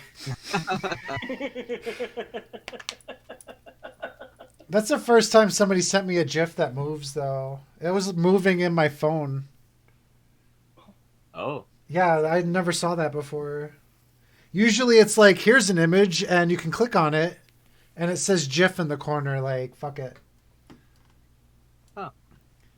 Did you know that? So a lot of people say it says GIF, right? Yeah. But they used to pronounce the first letter of GIF as a Y, so in reality, it's a YIF. Nice. I could get behind some YIF. Earning that rated R rating right there. Oh. Like, give me some of that YIF, man. Some of that gack. Like, whoa. Wow. So, Ooh, what's that? do we want to react any more to this? Yeah, I want to witness the full freak out. All right. Unless Tiethulhu has a thing. Eliza wants to watch the show. 'Cause that is one hell of a thing to watch. So eventually, Sam comes down. Whoa, whoa, whoa, I whoa. want to warp reality so the stairs loop in on themselves. So, Sam can never get down the stairs. Okay. Jeez. I think we did this before. I did. That's why I thought of it. That's an 11.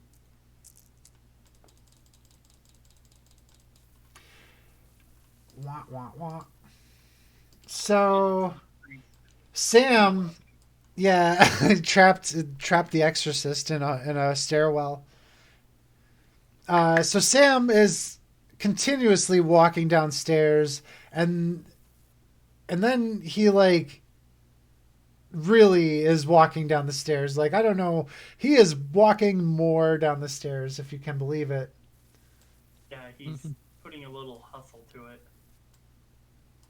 Do the hustle. Boop, boop. Meanwhile, Sonny was pacing around the bathroom, and eventually he comes back out and paces back into the kitchen, and then goes up on the stairs, and eventually runs right into Sam as he's coming down the stairs, and they like smack into each other, and like they're like stuck in the stairwell, and they're like, I don't know what's going on, and Sonny says, I am so confused and afraid right now.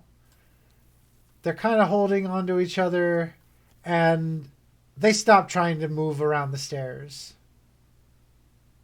Ooh.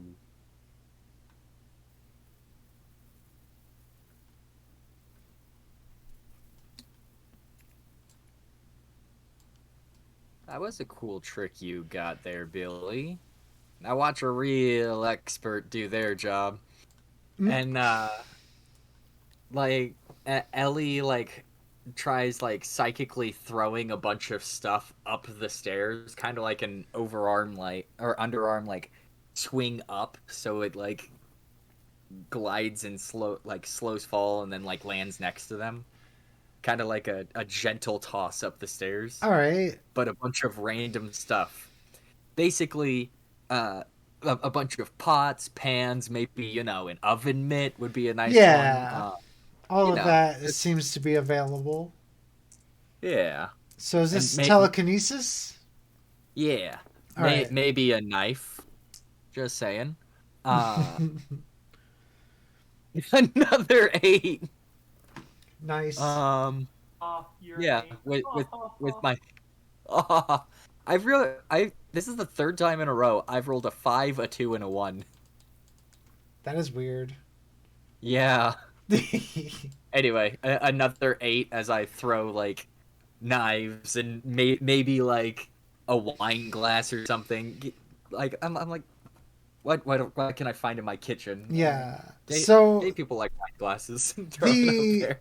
Objects start flying up the stairs, and unable to figure out what's going on, they try to run up the stairs, and at some point they hit the loop and they get hit in the back of the head with a couple things, And now they kind of cower in the corner over here. I go, really think that is experty? Watch this. And to include the D&D, let's shapeshift for the classic beholder. Oh, yeah.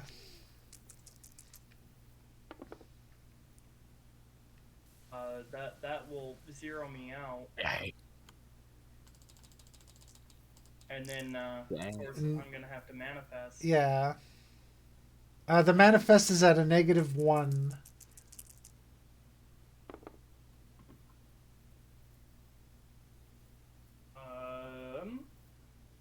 10. 10. Now let's go scares. So, yeah, now you are a manifested beholder. Standing. Fucking full on, original. Not modern. I want original, creepy, orange-looking motherfucker. Basketball with some eye stalks. Like the first edition where it was drawn with marker. Yeah. Wait, they used like just pens and like scribbled out a bunch of stuff. Gary fucking did a lot of coke, man. Dude, Gary Gygax has some insane stuff. One of my favorites is it's just a rabbit, but it has a horn on top of it, and it would just ram into things. Like, it did literally no damage, but it was still, like... I like It that. was still hilarious. I would Yeah. like to point out that in the Tomb of Horrors, which he wrote for his party, I want to know what type of players he had that he would very specifically write in that if you stabbed this one particular door, that the entire room would fill up with blood. Huh. I want to know what type of players he had that he would write that. Or Honestly... that if specifically thieves threw gems at a Sarah rack, it would do damage. Yeah. One of it's so specific, but one of my favorites is the portal doorway that is pitch black, and if you go into it, then it's revealed that it's an orb of annihilation, and you instantaneously killed yourself. Whoa.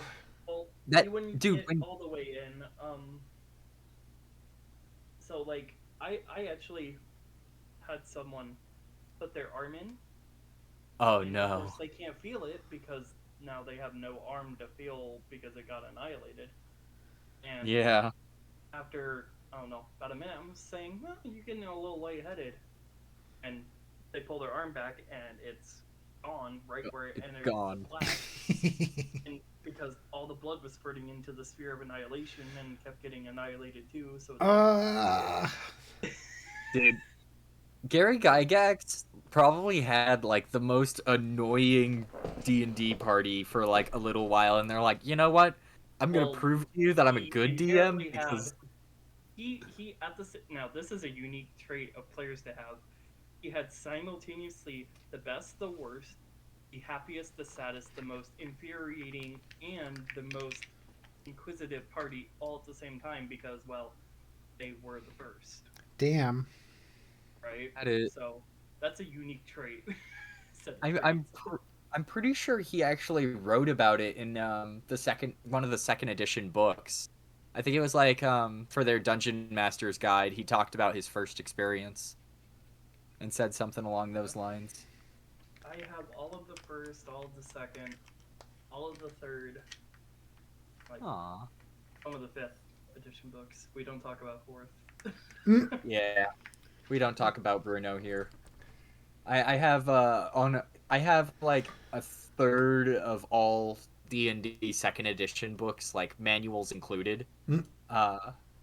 And like I still have my Encyclopedia Magica, because those are like, no matter what version you're playing, are always going to be useful.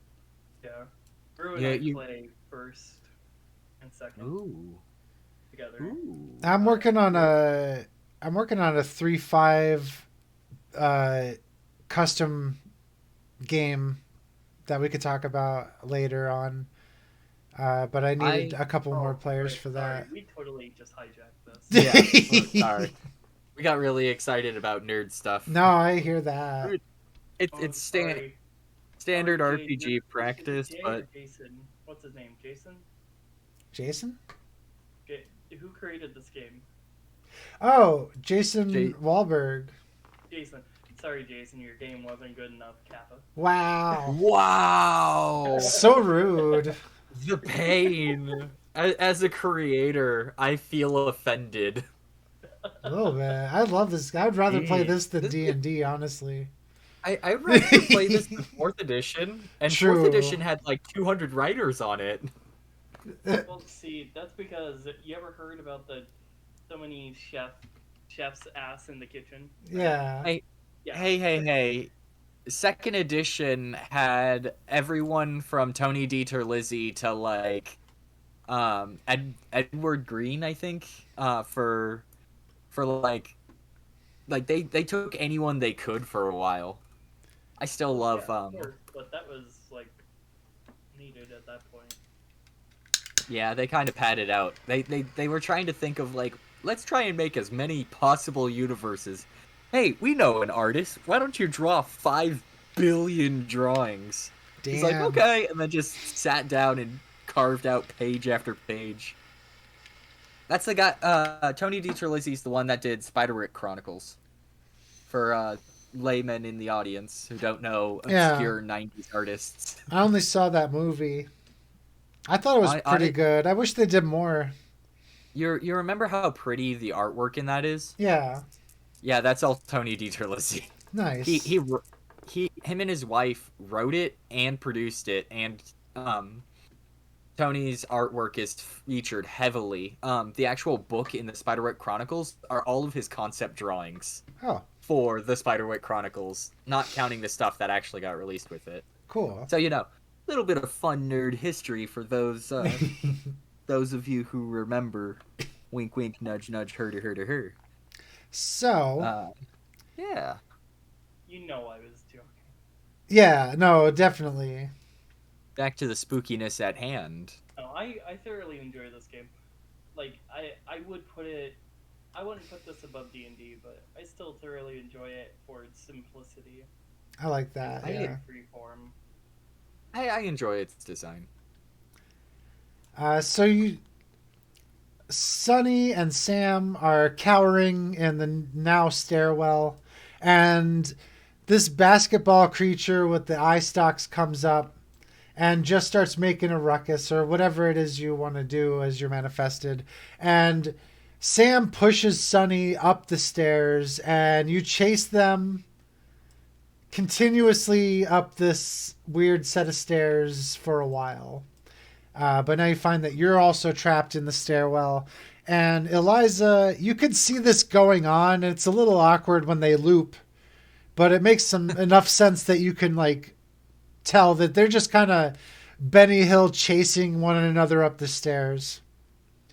It's like that. It's like that scene in.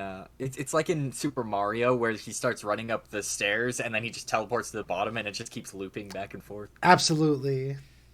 Ooh, I got a fun one to add to this. Does ventriloquism disguise? Just to double check, ventriloquism lets you disguise your voice as like whatever No. you want it. Voice mimicry would do that. Ventriloquism Okay. just allows you to throw your voice, but if you make a funny voice, then that's within the realm of possibility. Okay. Anything you could do with your natural voice can be done with ventriloquism. She's gonna try and like whisper in the back of people's like neck to where it feels like it's like uncomfortably close. It's getting closer, getting closer, getting closer, getting closer, getting closer. I'm gonna And say just starts, like, this one gets a +2 to get both the people while they're being confounded by Billy. can I specifically do it for Sam? Sure, if you want easier time. Yeah. Yeah. So I want to do Sam. this will be a straight roll. That Ooh. sounds kinky. It's funny because they're gay. 9 just for the Yeah. base roll. Trying to conserve as many points by like shaving off individual individual. So Sam shrieks, and Sam's gonna do a little bit of resisting, and Sam like gets out of the loop and stops believing long enough to get into the bed. We're gonna say he closes himself in the closet here and runs all the so way scary. in. They went back to the closet. There's your pun for this session. Nailed it. Yeah. I know what that feels like. Aw. Anyway. Same. Oof. Ooga booga booga booga. So now, Beholder and... Wait, you did Sam? Yeah. So because I know Beholder and Sunny's gonna be Sunny... easy to deal with. I did the wrong... That's okay, we'll put those to the side for now. Wow. So, Beholder and Sunny are running in continuously up the stairs. Can I start singing Brown Chicken, Brown Cow? Sure. Brown chicken, wow, wow. Yeah, you're manifested. So you say it in your Beholder voice. Yeah, over and over and over and over and over and over again. And Sunny is going to try to disbelieve a little bit. That's not going to do it. Oh no. He stops running and just goes back to cowering in the corner, shouting, "Please leave me alone," in his now girly voice.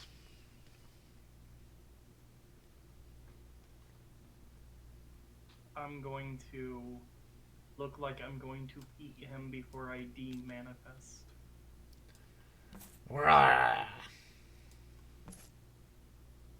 Nom, nom. And then he shrieks once again, and then things kind of go back to normal. Neither of the occupants move for a long time.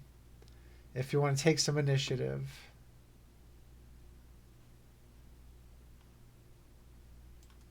No. Good.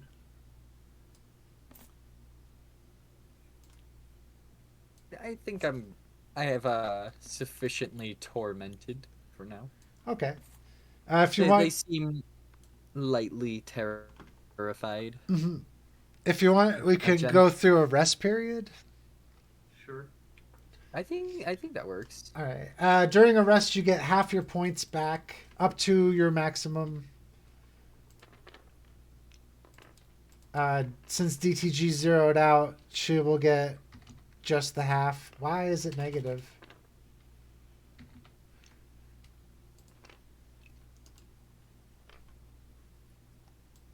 And that takes like a day.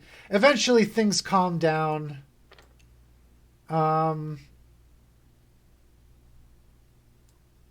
But Sunny's not leaving the house today.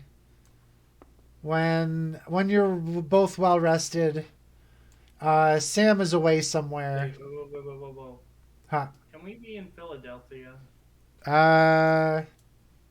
Sure. As long as there's no objections. None at all. All right, we're in Philly. I can imagine a biker lesbian in Because, you Philly. know, Hell it yeah. has to be sunny in Philadelphia. You're right. It's a good one. You know, even though he has the body of a woman now, it's still always sunny in Philadelphia. It is a gender neutral name, And fortunately. that is my pun for the round. Nice. Although I think that's DTG's, so I'll give that to you instead. I like hijacked it and changed it, but that was definitely yours. If you wanted to, you could do either a situational pun or a pop culture reference on that one. That's it's really right. insane. Actually, you did score twice. Gives Alright, style so, points on that one. We're gonna say Sonny is now checking out his new body in the mirror, and just queerly playing with his new tits, kind of feeling his skin, and he says, "Well, at least I look okay. Like I'm not really all that different. Maybe I can bind them." And he folds his arms and tries to squish his tits, to make them disappear.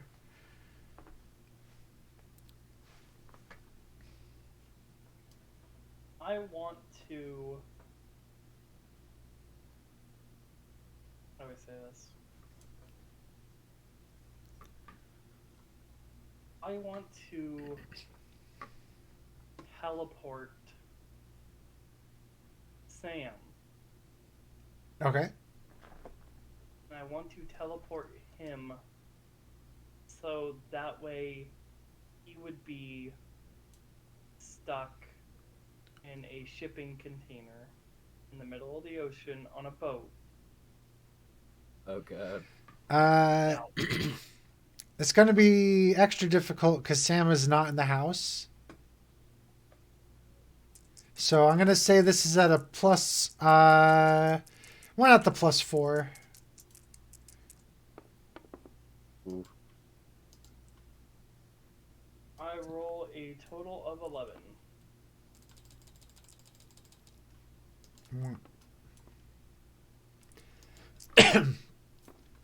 Sam, you could tell it worked at least. So he is in a shipping container. In the I can call Sunny or something. well, Gotta strike while they're away from the house too.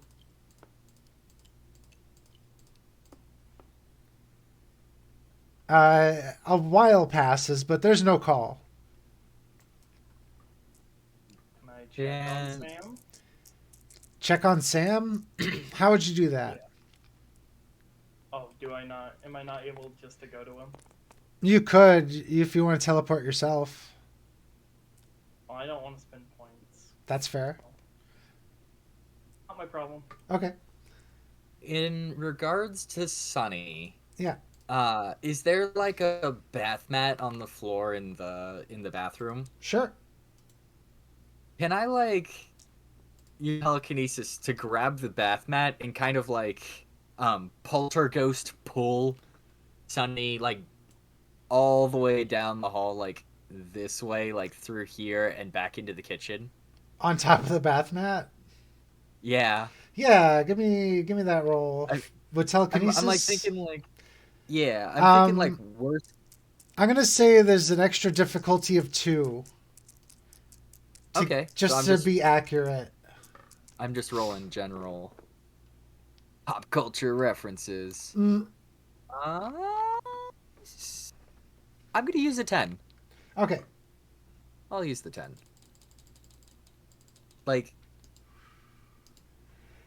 So Sunny is ripped away and is riding the bathroom carpet all the way up the hall. Where else? Up the stairs? Or... Poltergeist 4. They go up the stairs. All right. Full pop culture reference on that one. And sails into the bedroom.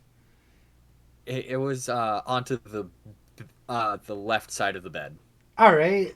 And then so he gets bumped into the bed and is very confused but was screaming the entire way down the hall. And then is muffled, still screaming into the bed. I never saw that poltergeist. I might have it was seen one of 4. them. Okay. Oh, it's Poltergeist 2 that they drag him up the stairs. Oh, yeah. Pretty sure. I saw 2. Whoops. I haven't seen the Poltergeist movies since any of them since the last one came out Yeah. in 2018. Oh God, what? I didn't see that one. So he's freaking out. Yeah. Uh, 2015. oh, wow. That was a while ago. Yeah. Eventually, Anyway. regains his composure, and it just says, "I got to get out of this house for a while," and throws on an extra shirt. You notice he hasn't left since he had his sex changed. Wah wah wah. And Wow. I'm going to warp reality all the doors and windows of the house away. All of them. Do you want to? Do you want to trap him somewhere? And also, this will be +4 difficulty. I'm talking just the entire house, no doors, no windows. Oh God, that's so fucked. Oh damn. 13. Cool. 13. That's zeros you out. All of the doors and windows disappear. And so Sunny is trapped in this space between the bedroom and the kitchen with the single stairwell in the middle. And he can't leave. I sit back and watch with popcorn. Eliza's. Yeah. No, go ahead. Eliza's just gonna start chanting in an ominous voice. No escape. No escape. No escape. Like really ominously. All right. I think if I had a random sex change and like all the doors disappeared, that would probably be the single worst thing to have whispered in your ears. Right? That's horrible. 8, and I got +2 on ventriloquism. 8.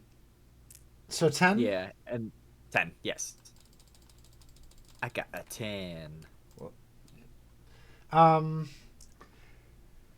So he hears your voice ringing all around, and he just buckles down and screams, covering his head. And we'll say he's just stuck himself in the corner.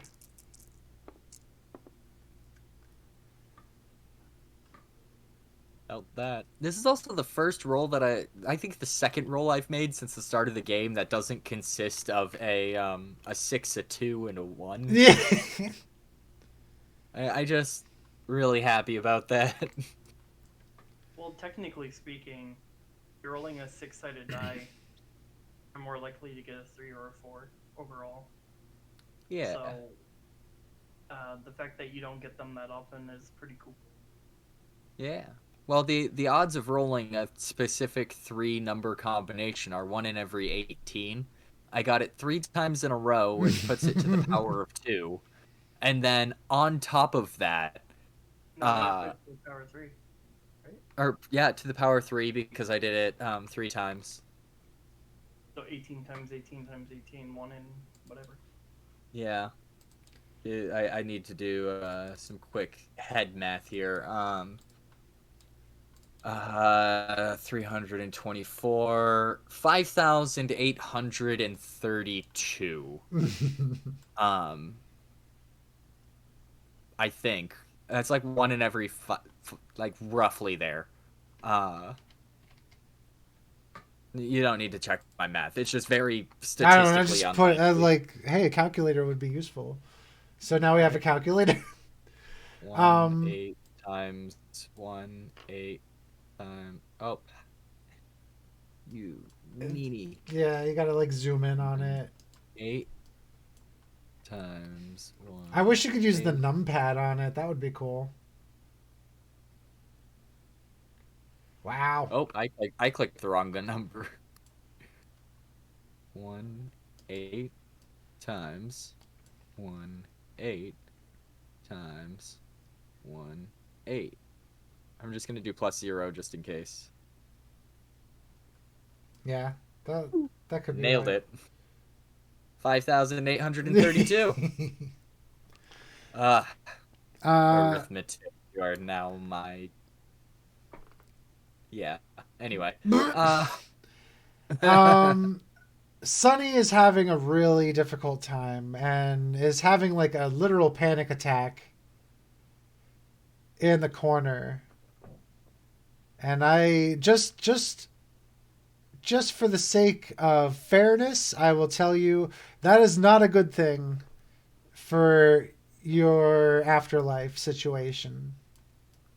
Why do you say that? Because a panic attack can kill you. A severe Ah. one, Yeah.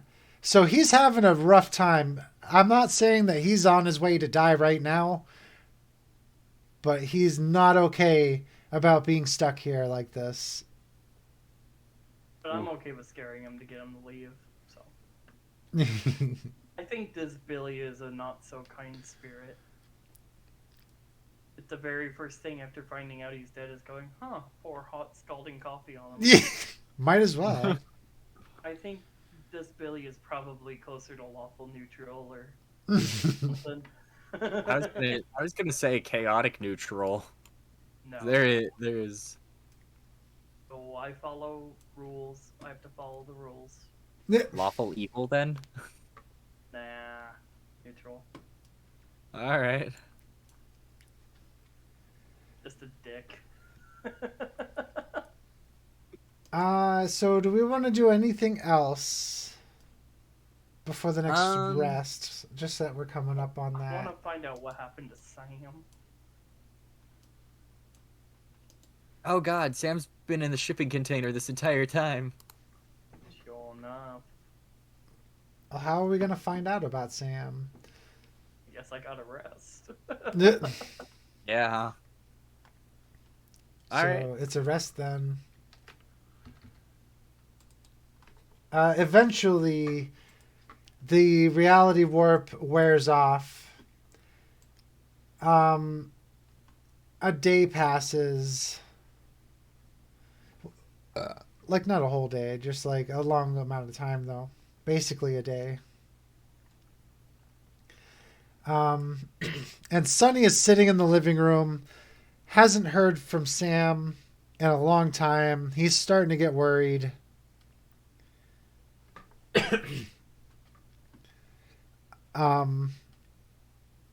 But also his body Back here. turned back to normal.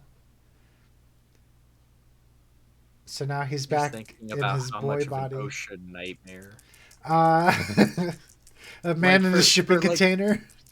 Like a dude just opening up one, like, yeah, the transport of shipping containers, each one has a specific, like, logo on it. Yeah. And the idea that they're transporting empty shipping containers, there's, like, a 1 in every, like, 400 chance that it just gets destroyed.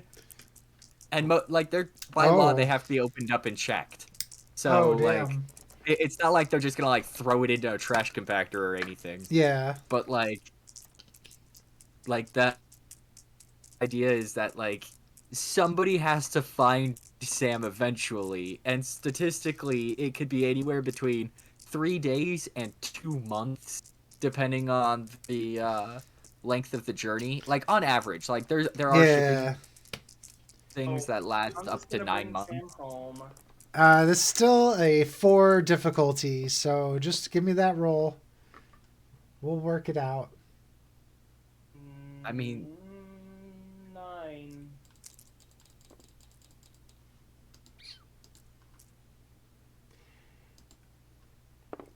So you teleport Sam back.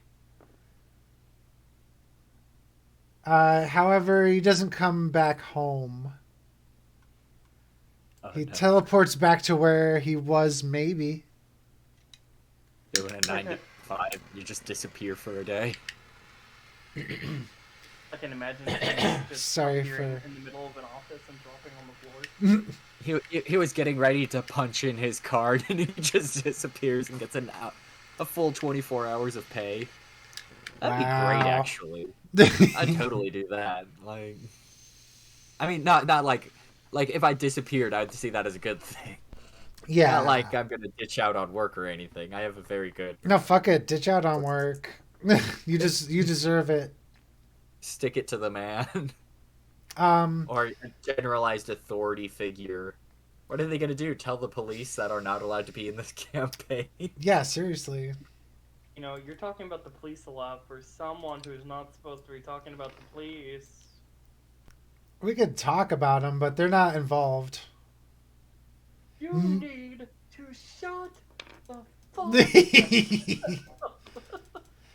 Sonny goes into the kitchen and gets on the phone and starts calling people, asking about Sam. Oh, I got a good one. Actually, do you want to do this one or do you want me to do it? You can do it. I'm running low. All right. So, it's like over by the sink, right? We could say that, yeah. I'd say realistically, there's probably a blade there. Is there not going there, but is it like a corded phone? Like, mm, because it is a house dating back to the 90s, but at the same time, if it's modern day, they would probably have cycled them out. They'd probably be using their cell phone. I'm gonna say no. It's Okay, it's Oh, Mama, a listen. cell She's trying to cook herself phone. with a wireless phone. Wow, I haven't heard that in a long time. Man, But yeah, he's on his cell phone, just leaning there. Can I like grab the cell phone and just like push it like the 2 feet it needs to be to just plop into the sink? Yeah, you could try manifestation to do it by hand, or you could do telekinesis to do it by force. I'm gonna do it with telekinesis, and hopefully it's not gonna be anything too crazy on the rolls. Okay. Let's see what we got. You can tell Billy got bored. No. Billy himself. 5, 6, 7, plus 2. I got a 9. Oh, that was the 9 points was for Eliza. Yeah. And You think like I'm the only one playing? No, I flipped my camera around, so I just marked the wrong one because it's on the other side now. and then in his ear, it's just like a creepy whisper, like, "You can't ask for help here." Okay. Like something like along those lines. Yeah. In ventriloquism, 5, 6, 7, 8, 9. Another 9. I've been really rolling it in with them 5s. Hell yeah. Yeah. So the phone drops in the sink, and you whisper in his ear, and he shrieks again. Wow. And that's gonna do it for Sonny.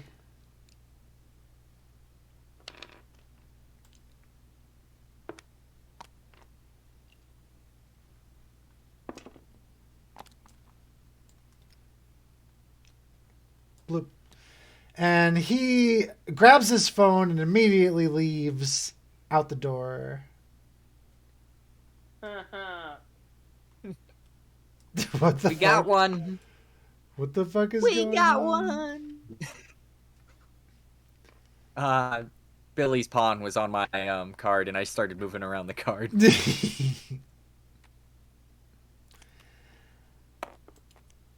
After a couple, well, no, it's not too much longer after Sonny leaves, but Sam comes back and says, "Sonny, I'm back. You would not Oh, no. believe what the fuck happened to me."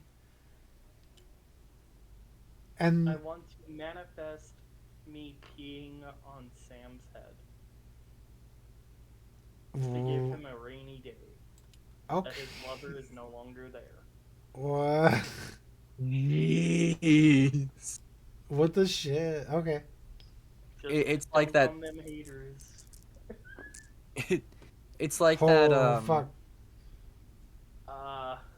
Oh god. Uh, Fuck it, 12. Might as well go for the big one. Yeah. Get the big success. You pee on his head and manifested, and he, at first, he doesn't understand. He feels the top of his head, and then he looks up and he sees your dongle, well, Billy's dongle, peeing on him, and he, like, flinches and, like, swats and steps back and stumbles on the ground. Wop. I just imagine that scene in Forbidden Kingdom where oh god, what's his character? Jackie Chan's character is just peeing on the other dude. Oh god, I forgot about that movie. The dude was trying to summon rain and just...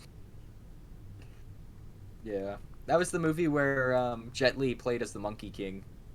Oh yeah. Gotta love those classics. It's a 10 out of 10, like, production. Like, it was such a good movie. With one iconic fight scene.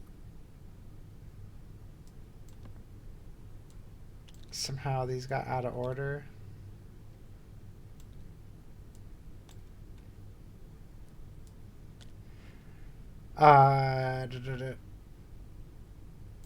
What? He does start cursing and swearing. This motherfucking house and this goddamn Philadelphia suburban home. I don't know what is up with this place. I'm down to get to the bottom of it. And he marches up the stairs. Yeah. On this motherfucking Philadelphia hoe. Did you ever see the edited version of that scene? No, I haven't. So on TV, they had to edit out the swears. Yeah. Because, Yeah. So instead of these motherfucking snakes on this motherfucking plane, they changed it to Monday through Friday. Oh, Monday that's through Friday right. Snakes on these Monday through Friday planes. Wow. That's super innocuous. Like, whoa. It's so fucking dumb. I love it. It's just like the changing in JoJo's Bizarre Adventure. They changed the character's name from Bad Company to Worse Company. Yeah. That's fucked up. That's funny. I like that. That's fucked up. So Sam is walking up the He only stairs. add to his, Yeah, he just got angry at the last thing. Okay. I mean, I'd be pissed too if I got stuck in a shipping container and my Pissed partner. too if you got pissed on. Thank you. Yeah, No, that's your pun. that is an amazing double entendre. I think that's the right one. Yeah, It is it fun. works. Pissed off. Yeah. He walks up the stairs into the room. I'm trying to think of a way to bring down that anger, but up the fear. That's going to be What's tricky that? business. With somebody as just, I ain't touching that. I'm a lesbian. Take one for the team. Gross. Brody, man. That's so grody.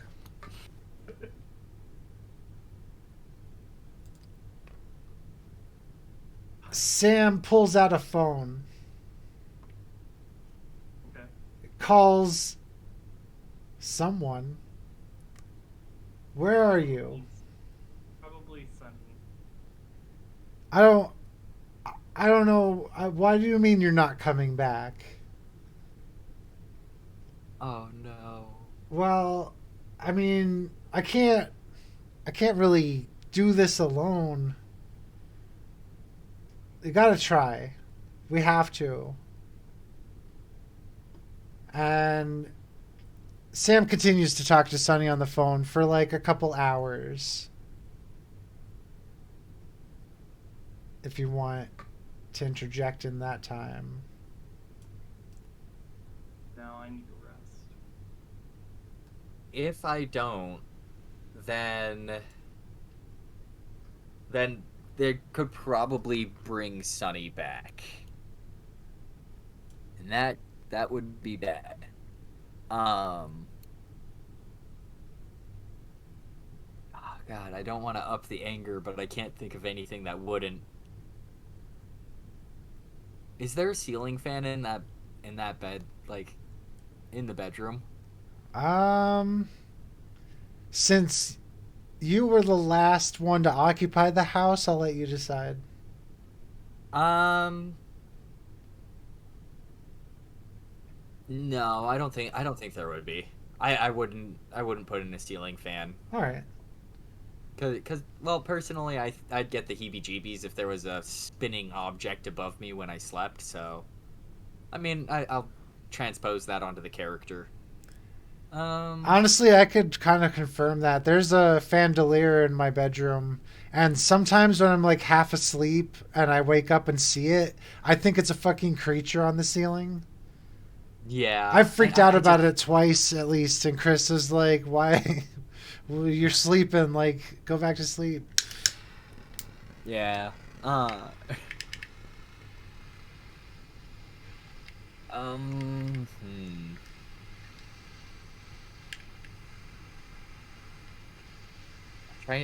can't think of anything that wouldn't get them more angry. If Sunny appears again, the anger might go down, but that also means we have to deal with two people. Oof. You want to let it play out and see what you can do? I think I'm gonna let it play out and keep my options open. Like, if there is an opening, I don't know. There's not many things I can do in this scenario. Well, I'm gonna man.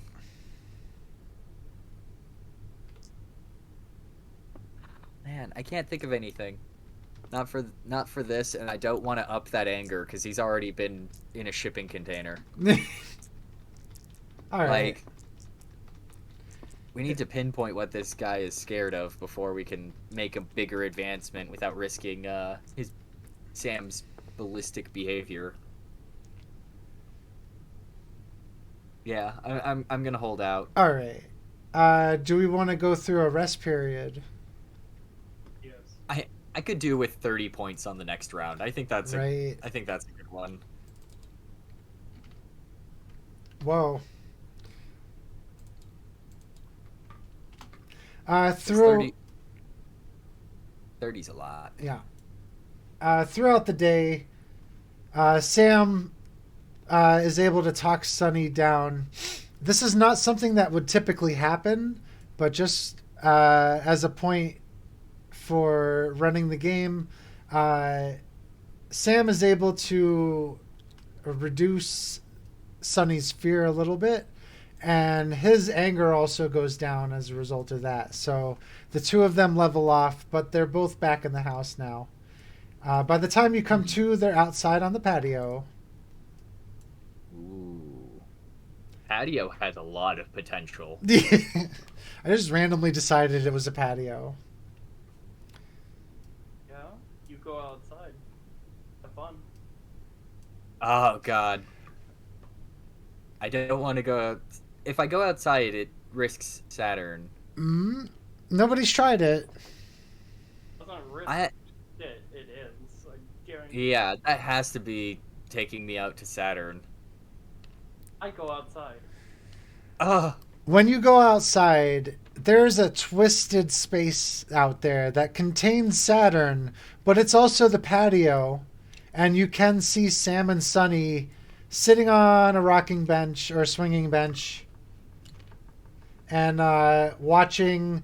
Well, they would be watching the skyline of Philadelphia, but all you can see is the desert of Saturn. So it is a combination of the material world and Saturn for you. So what But- do I see on Saturn since it's Billy?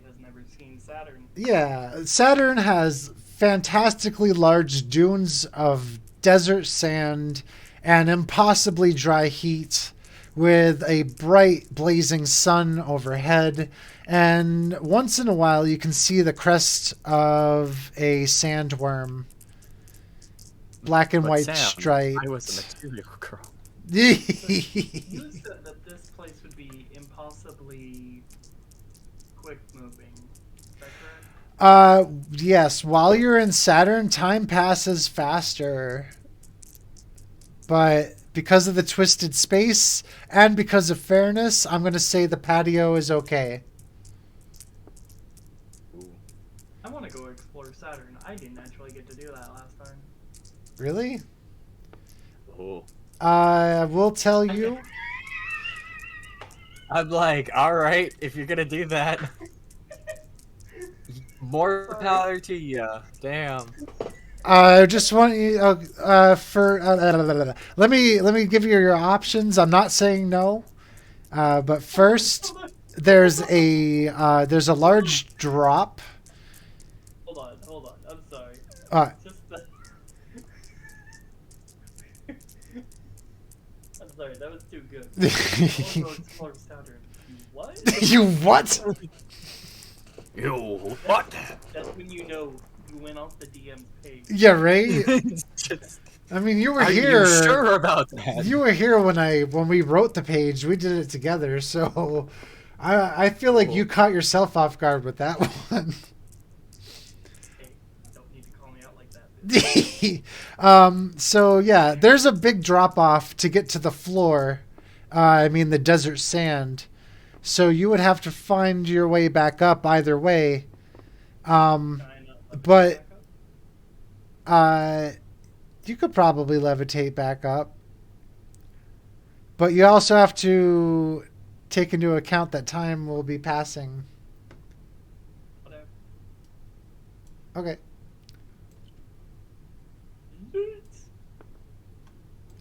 And immediately you can no longer really see what's going on. I'm going to we'll do DTG. Give me your first few minutes or whatever you're doing. Just what do you want to start out with?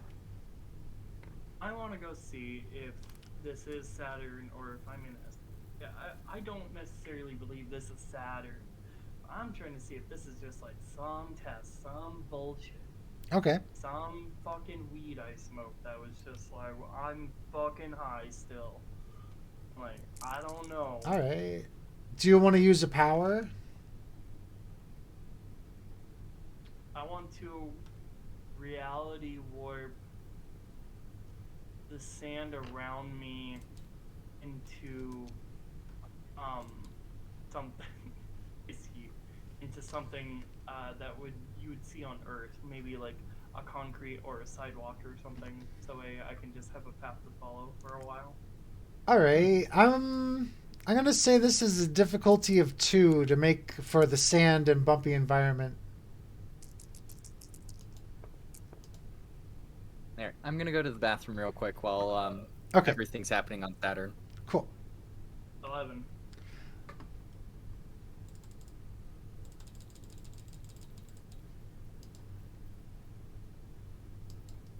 All right. So you get a path, and the sidewalk stretches on, and you follow it. How long you want to follow? It basically goes wherever you want it to. 6 hours. All right. 6 hours out. It is all sand I and don't see any life. dust. Well, let me do a roll first. Besides the sandworms, I see no life.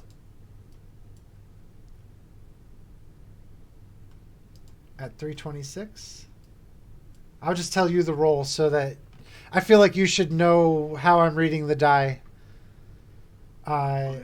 I basically I'm highlighting the die and I'm hovering over the metal one, and I'm using that as the die order for a D per mil. But yeah, you don't run into a sandworm, but aside from that, you don't see any life whatsoever. And it, like, you can kind of see some stars when you look out in the distance because there's no atmosphere. But the blazing sun does block your vision of that. Although it doesn't hurt to look at, really. Like, because you're dead. But there is nothing. Just the bleakness of space and the vast desert expanding all around you. Then I will, in the sand next to me, draw a penis and walk back to the house. Hell yeah. Hold on. Oh, how'd I do that?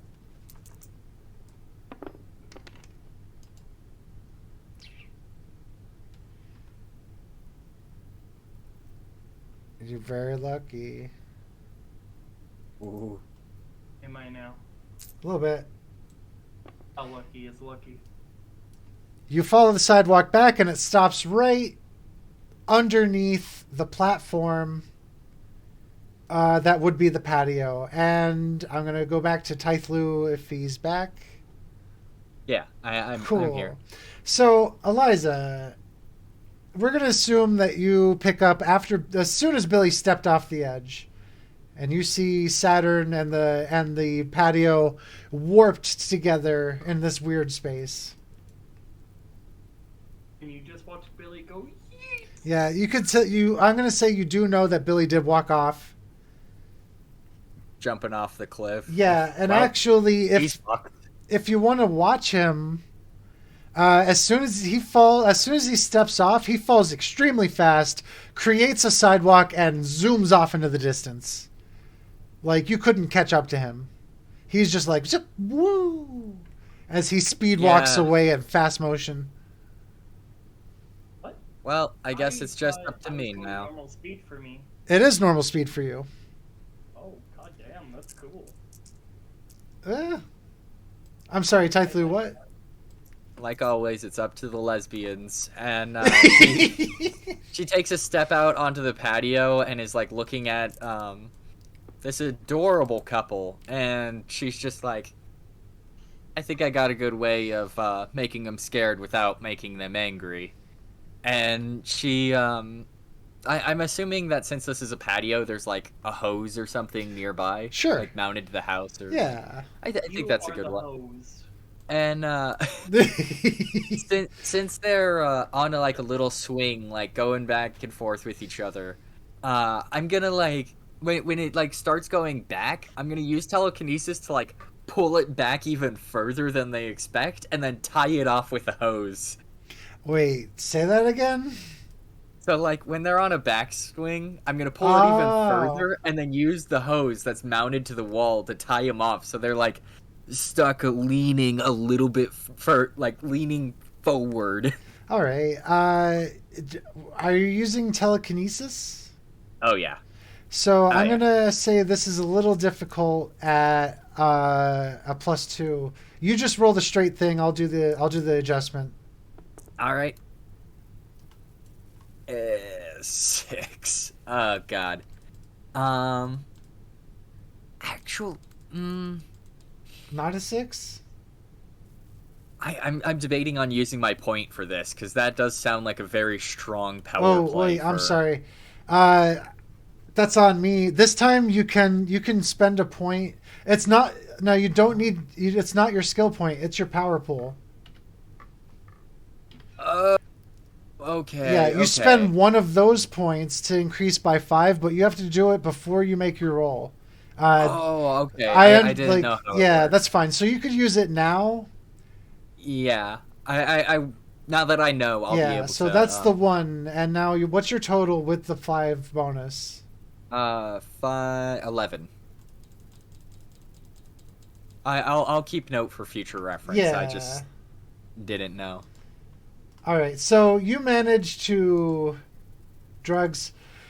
You manage to loop it around the swing when you pull it back with your telekinesis, and both of them fall out of the swing and hit the dirt.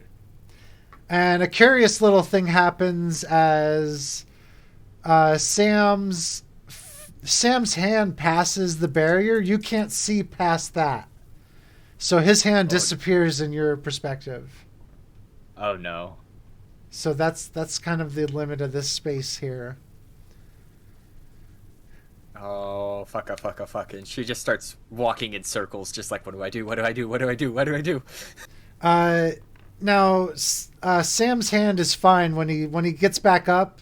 His still intact. Oh, that's good. And he's considering it. I see a bunch of Moogles in the chat as DTG spams the chat. I think Just Billy wall- took off. Is this Billy floating in the air? They cast Wall of Moogle. You fucking threw me. Oh, did I? Oh, yeah, because That is- you're on Saturn. You know what? I'm going to do it again. That is a talent.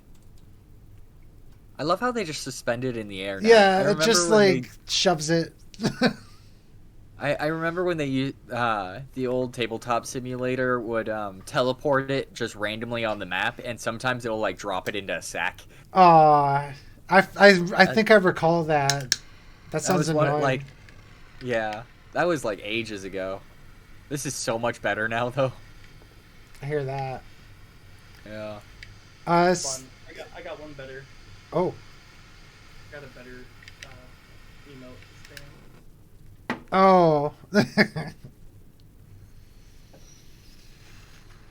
This big one. Chocobutt. Ah. Yes. Chocobo. Behold the Chocobo butt. That is immaculate. You're welcome. And it can be yours too for $4.99. nice plug.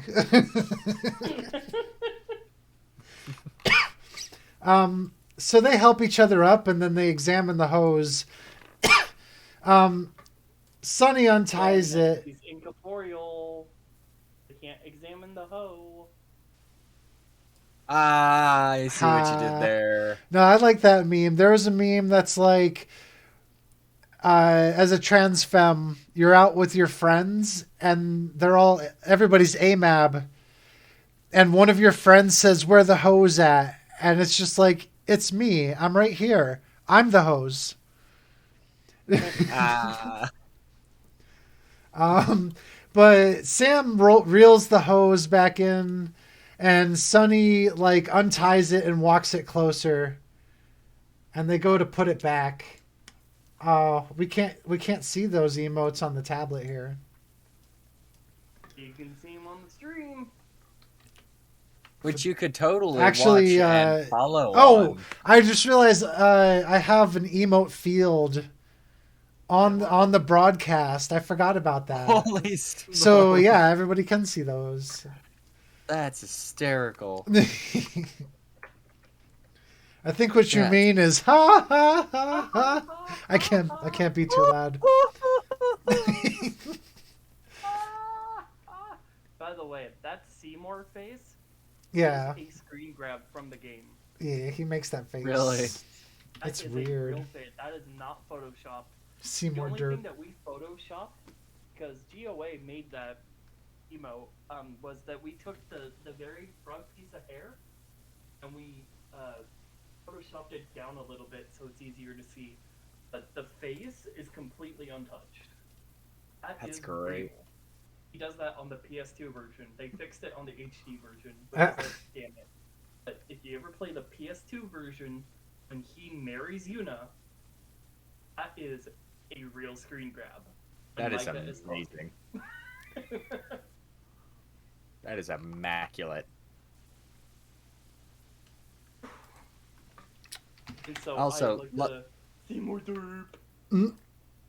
I love the Konata icon, by the way. Yeah. I didn't mention that earlier. I actually finally made convinced that Domo to watch it. nice. I like fucking Gurren Lagann. Like, it's so good. It's so ridiculous. Like, you can't.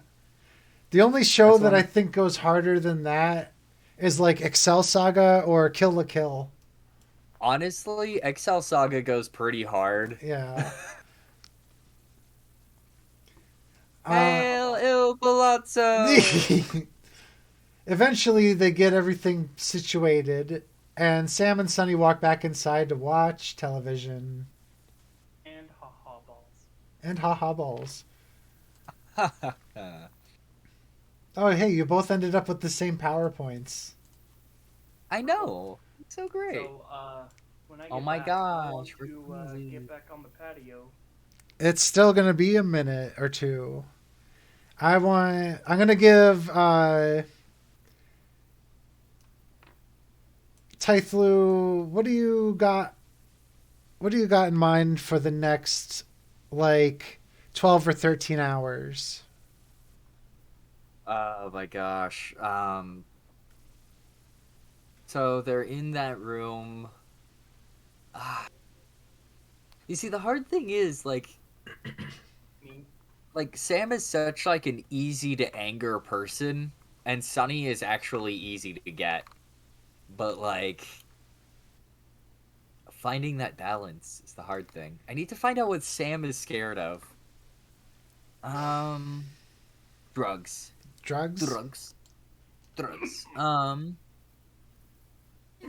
Last game we had a California chick. Oh yeah. Oh my god. But that game, the last Pallet we played had addition to drugs. And so one of the older woman in this couple was like heavy into cocaine, and the husband was a pot smoker, and DTG changed the pot into crystal meth. Oh no. And so like it was really funny. Like Morgan was like, "Wow, they don't make this weed." Wait, No. Oh no. what? When she went to snort it, I changed it to ketamine. Oh right. When he went to go snort it, I changed it to meth. So Oh, God. he smoked a face full of meth, and then when she smoked it, she was like, "Oh, you didn't buy weed, you bought ketamine." Like, it's so fucking ridiculous. You ever just get covered in white powder and just go, huh, this isn't weed? Well, and then when I did the cowboy boot thing, I did it to him, and I kicked him with like a 13, and we had to do a check whether or not he ruptured a nut. Oh no. Talk about It was busting like a nut. Cowboy boot, right in the Penis. So yeah, do you want to try to take an action, Tiethulhu, Eliza? If I rest, I get 20 points. Yes, and also I'll just say that if you rest, Billy can come back immediately. Okay. And also, Billy, you would get the rest as well. I'm gonna rest, and in that time, come up with a plan, which I do have a plan that Billy can execute, but I can't. All right. But like, it's one that I physically can't do because I don't have any manifest or anything. You have manifest. Or I don't have a conjure. Ah, I got you. Yeah. Warp reality. Well, you do still have your skill point. During the rest, you could spend the point for warp reality. That is true. Hold on, If you want to. Hold up. Why do I only have 24? You gain 22. I was at 12. Yeah. I only have Oh, 24. you should have 34. You're right. Sorry. Good call. Yeah. Wah, wah. Sucking phoner. I'm gonna do voice mimicry. Okay. I'm gonna put a point into voice mimicry. All I'm right. starting to see some really strong uses of it, and that's my full 7 now. All right. I'm not gonna fully rework my build yet, but Give me a voice second mimicry. to use the toilet and smoke a drug, and I'm gonna. We could take 5 or something before the next scene. All right. Just like in the game.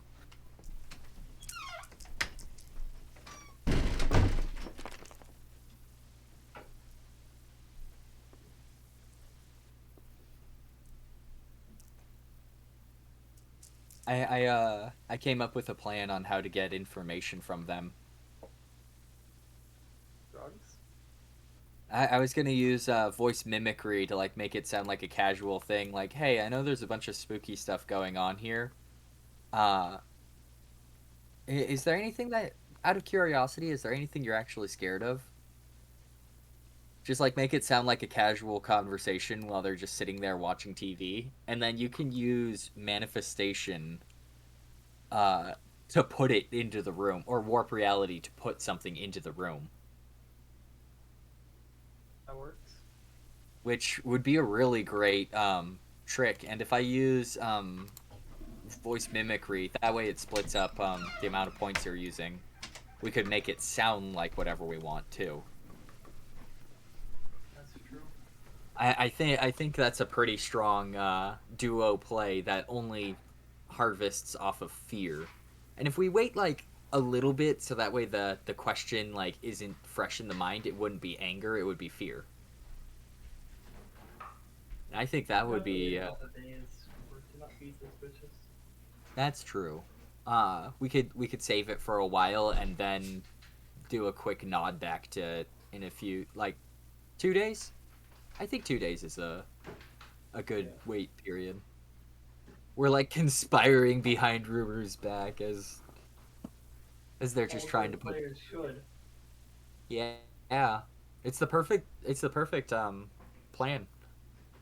All good players conspire behind the DM's back. Agreed. It's a more or less universal term, which is why sometimes I fake using bathroom breaks and listen at the door. It's something of which my players will never. I stopped saying I'm gonna go use the restroom and I started saying I'm gonna go tap a kidney because a lot of people don't know what it means. Nice. That's clever. That's a smart one. I saw Ruber's icon appear for a second. Are you I returned. listening? Hello. Did you hear our plans? No, actually, I went and got rum and You were cola. talking about touching your butt the whole time. Just in secret. I mean, Just- you haven't even I you haven't even manifested- seen the caseworker yet. I manifest a Oh, doesn't finger mean- to touch a bud. Just one. Hot. So, while I'm waiting for Billy to get back, I did come up with an idea, and that was while they're just sitting here casually, in the since they're like not really in a moment of heightened awareness, I'm gonna use voice mimicry to copy Sunny's voice. Is this To say- before Billy gets back?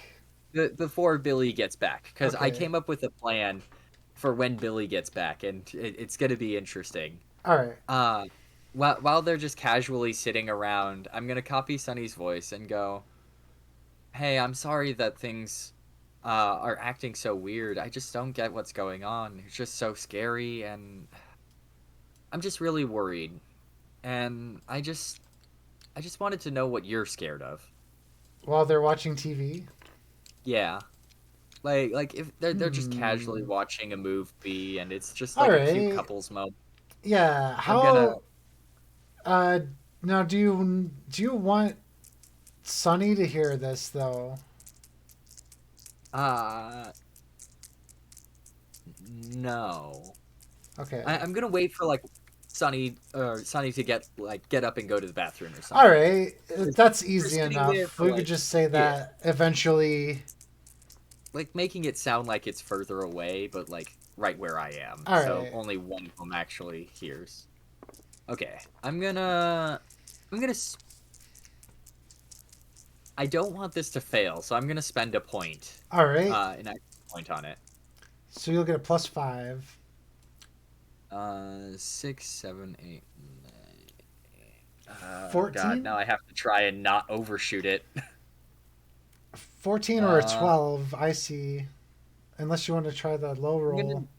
I'm gonna do the 2 lower and put it at a 9, because that's a Cool. comfortable. Yeah, actually, that's pretty good. Yeah, You saved 2 points. yeah. Wah, wah. I think that was good. Oh yeah. All right. So I need to know. yeah, what are you afraid of? Like you create this sound. I guess you're like standing, like you could stand next to him or something, but if you want, because it's voice mimicry, right? Yeah. So you'd probably like stand halfway across the room or something. Yeah. And he like looks in your direction and just sees the bathroom door, of course. And he's just like, well, I don't know. Actually, I'm gonna roll to see how hard this should be. Cause I'm a conceptual artist. I was always afraid of like mimes in particular. Alright. I don't really know why. Like, maybe it's because they might sneak up on me, but I never. No, DTG! No, they left the chat. Boom.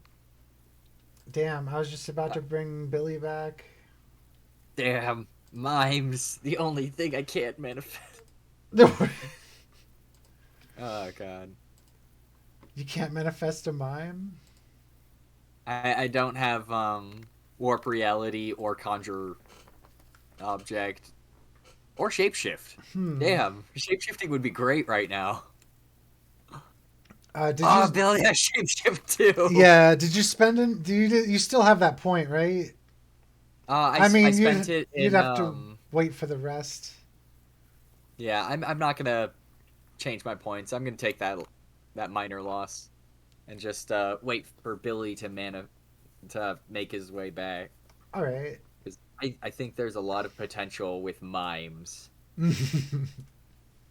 Oh god, just imagine you're scared of mimes. You're just sitting there like resting in bed, then all of a sudden Mr. Mime appears at your feet and just starts like no. pretending to- like just deadpan staring at you at the base of your bed. Ugh, god. DTG just reappeared online. They might have got like an internet surge or something.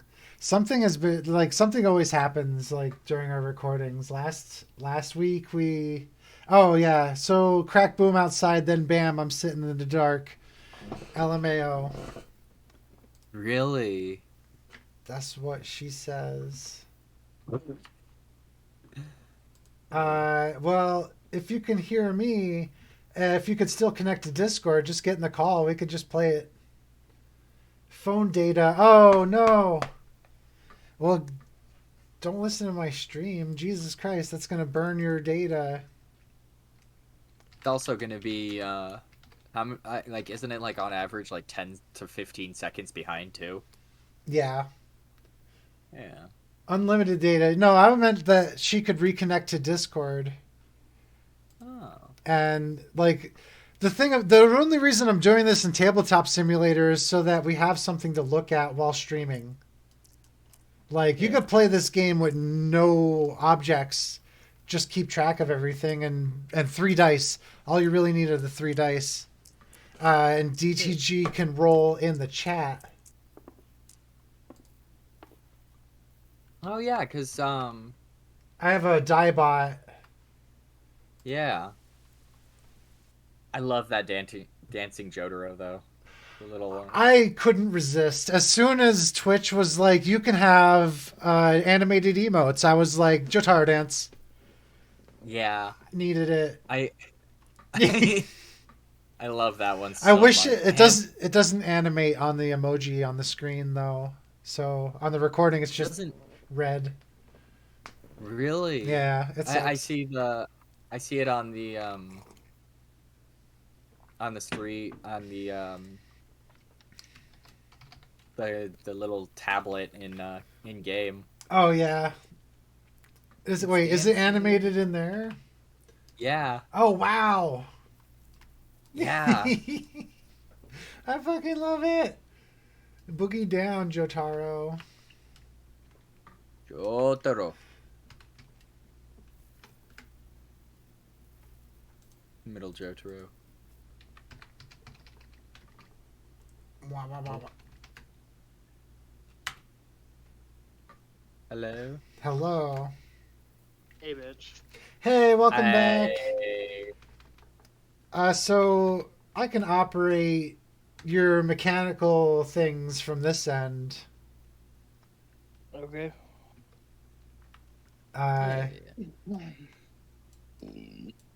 So we, I- one of the, what you just missed was Eliza mimicked Sonny's voice, and okay, so we know that Sam is afraid of mimes, and that's when you happen to reach the thing. I'm gonna now readjust for rest, and we're gonna start with Billy at the base of the patio. Like, you're on the sidewalk looking up at the floating patio in the sky. Jump. Jump? Doesn't work. Jump. You can't really jump that high. I teleport up to it. Oh, hell yeah. Just roll that. Roll that teleport. The Discord bot. There it is. I don't know what my pluses are. I I don't have my. I can't. Yeah, for teleport you get a +1. And you have 34 points. So that puts me at an 8. All right. And you leap up or teleport. You just zap up there. And you could be right at the door. Eliza could be anywhere. I assume that Eliza would want to meet up. Yeah, she's just been pacing around like this area for like the past 12 hours because, you know, ghosts don't sleep, and like just running in and like walking in and out, checking for Billy. And eventually, just suddenly, when you pop out, he's right there. Oh, hey, Billy. Okay, so I got a plan, and first and foremost, I need to know something. Can you create a mime? Probably. Also, I'm gonna mute my mic for a minute. It's gonna be loud. Gonna turn something on. Okay. Alright. Do. Hear me out. This is gonna sound crazy. Blood. Like, I already got my plan. And it involves the closet. It's a walk-in It's closet. As all great things manifest. As all great things reside, the closet is the best location. Funny, because we got free gate in the building. It's true. We don't know about Billy. Alright. Yeah, we have no room for assumptions. What about Billy? Is Billy gay? Are we allowed to just ask that? Billy's a No, straight. Billy... No. He is devoted entirely to animals. That's true. As a marine biologist, you don't have time for relationships.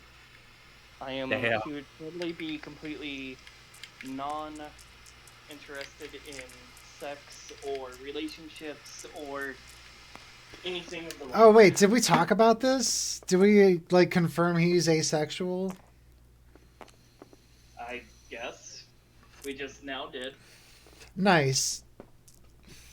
Damn, that really is a Jotaro thing to say. Yeah, right. Like- I'm even amazed he had a daughter ever.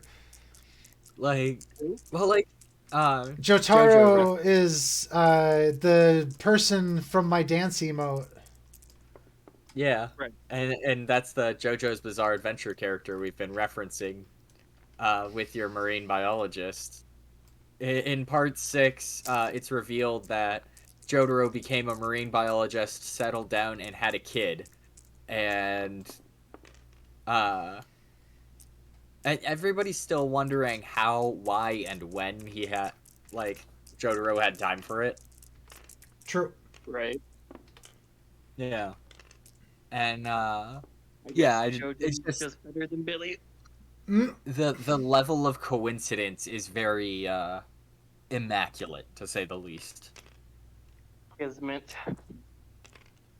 Okay, Billy, tell me if this is a crazy idea, but Yes. from the closet, Yes.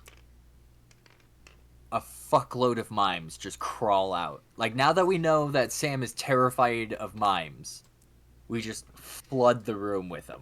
Like, it starts off as, like, one creeping its way out, and then more and more start appearing until it, like... This one would be incredibly difficult. One alone.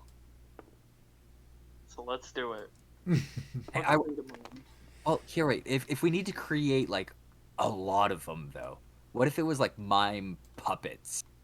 Like, mime mannequin type of things. Would that be easier? Because that way, we can get more. Well, creating a small object is easier than creating large objects, but also creating many objects makes it more difficult. No, let's just create the real thing. Oh, God! A 6 and a 5 plus whatever. I think it's 1 for conjure, so 12. Let me see. Your conjuring is 1, so yeah, 12. Yay!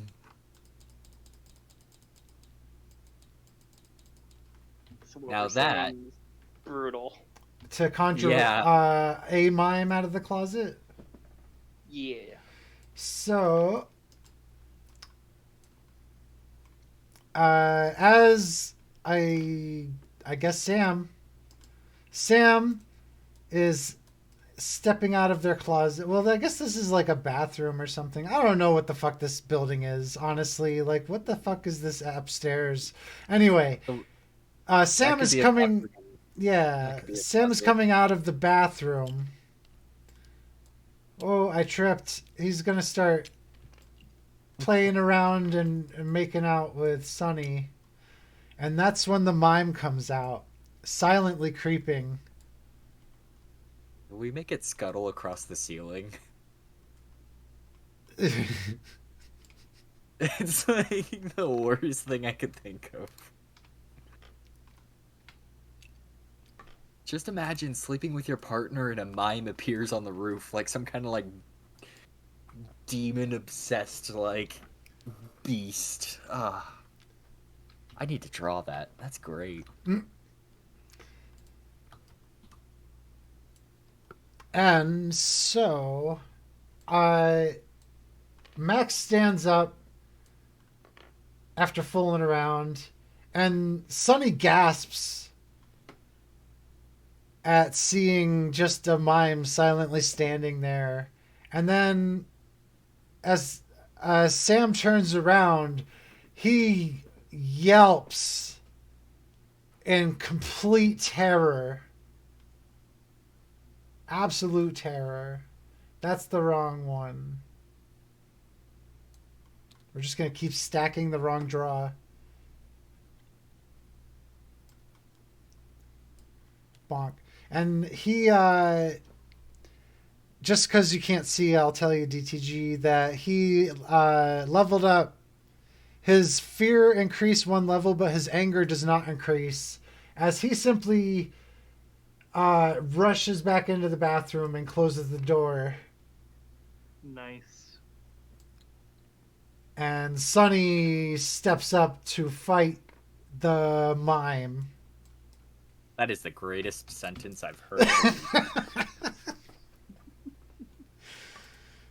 Sunny immediately, you know what?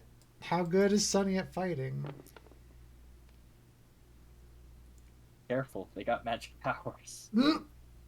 It's How true. How do you think they summon all those walls? Sonny is not an expert fighter, but he steps up like he's got some shit to take care of and starts punching this mime hard. Like, if you want to maintain control of this, you might need to apply more points. Or not apply more points, but something. I might take a resistance check if you want it to keep the mime, or you could choose to do another thing.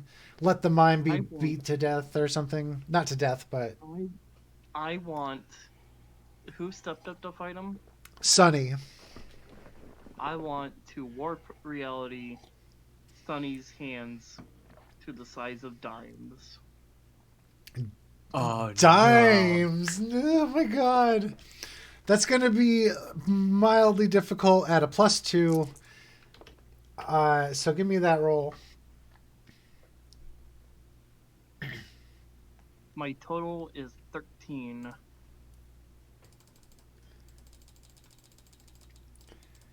That brings you down to 1 power point. But that is enough that Sonny's hands shrink to the size of dimes, and then his whole stance is thrown off as the mime comedically trips him, and he takes a spill down the stairs and lands on the landing. And the mime immediately approaches and starts trying to open the door. Billy, you have 1 power point left, by the way. Okay. Tiethulhu, Eliza, do you want to do anything? Well, since mimes don't speak, ventriloquism is kind of useless at this moment. I don't think that makes it more useful. Honestly, seeing a mime speak would probably be terrifying. Especially because clearly the mime is not going to move its mouth. It's like the mime's like rolling up its sleeve, like sleeves. Your ass is mine now, Sonny. Oh my god. Sonny? Or Sam, because Sam is in the bathroom. Oh god, yeah, so much better. Your ass is now mine, Sam. Devil. Just like the deep. Wow. I'm gonna just do the lower of the two and 11 plus 1, so 12. And I don't want to go to 13. I'm saving as many points because that was a hefty toll.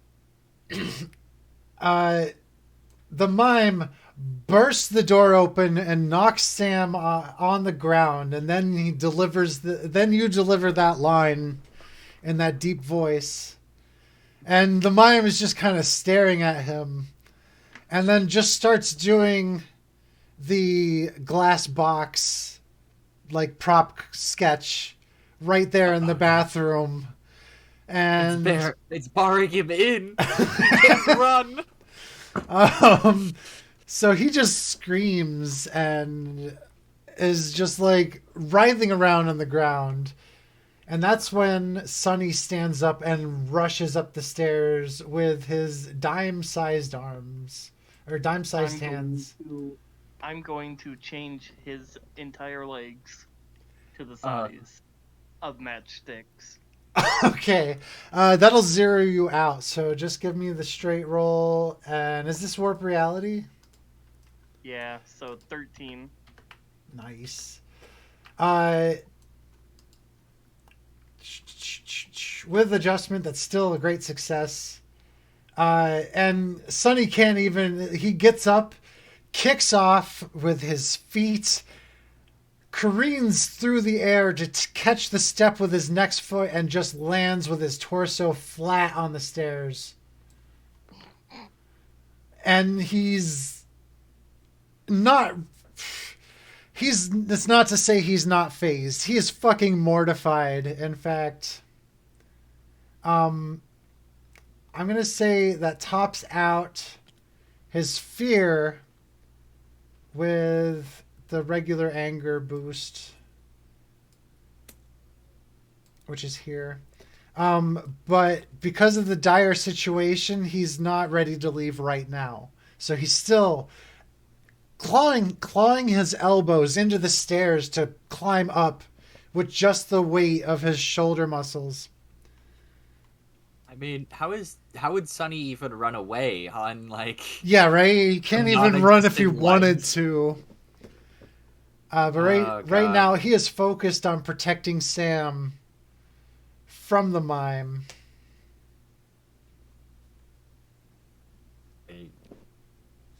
I felt that. There will be no elaboration on that sentence. Absolutely. So Billy's at a -1 for the next roll, and Eliza is basically has priority here. Okay. I'm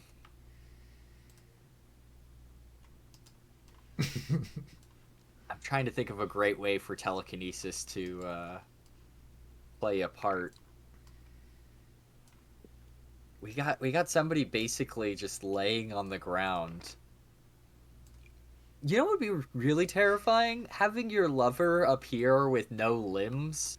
So I'm gonna use telekinesis to pick up the currently panicking Sonny. All right. And just grab him by the scruff of the neck and just dangle him and like move him around into the bathroom and out, like lifting and moving around. And I'm gonna use an extra point to add 5 onto this roll. All right. I'm gonna say it's a little difficult at +1. All right. My low, I set it to be 5, and then since it's getting a +5, that'll put it at 10. All right. That zeroes you out. I had a feeling that I might have rolled. I was going to roll low. It was like a gut feeling, so I'm just sitting there like, do I really want to risk it with something that good of a move? I like that idea. So it's just a limbless partner starts flying around the room.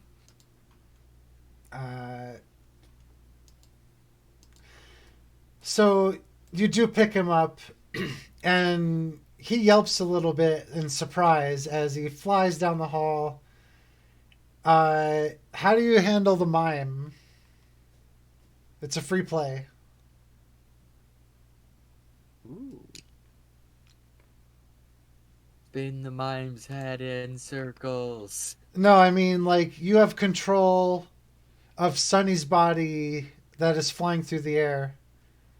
Oh, I can actually pull him through the door. That's hysterical. I mean, that's kind of the vibe I was going for, is just, like, dangling and flying around as, like, just a torso and a head. He's got, yeah. Like, my goal isn't to hurt them. I'm just trying to scare the tar out of them. Yeah.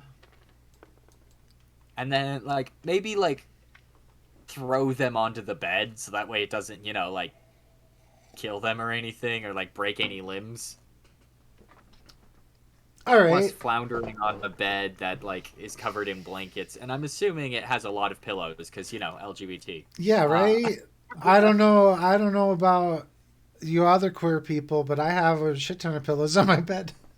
Honestly, like, me and my husband have, like, 50 plushies. Nice. And, like, 20 pillows. And, like, I've noticed it's a reoccurring theme. And I also think that, like, anyone who truly enjoys sleeping has a lot of pillows. That's just, like, a personal thing for me. Like, I like to be surrounded by softness on all sides. Yeah. I So think that's more or less a universal thing at that point, I guess. yeah, definitely. Anyway. So Sonny flies in and through the room, and the mime is miming. And then you throw Sonny on the bed. Teeny tiny limbs at all, and he struggles for a while.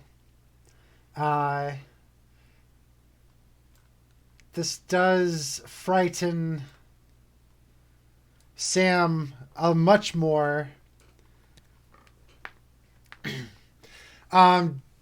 DTG.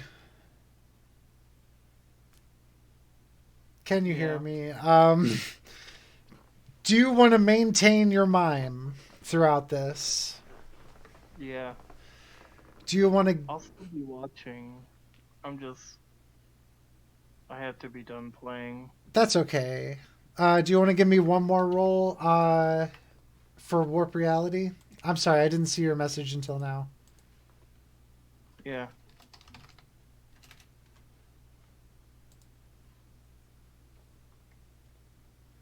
Two.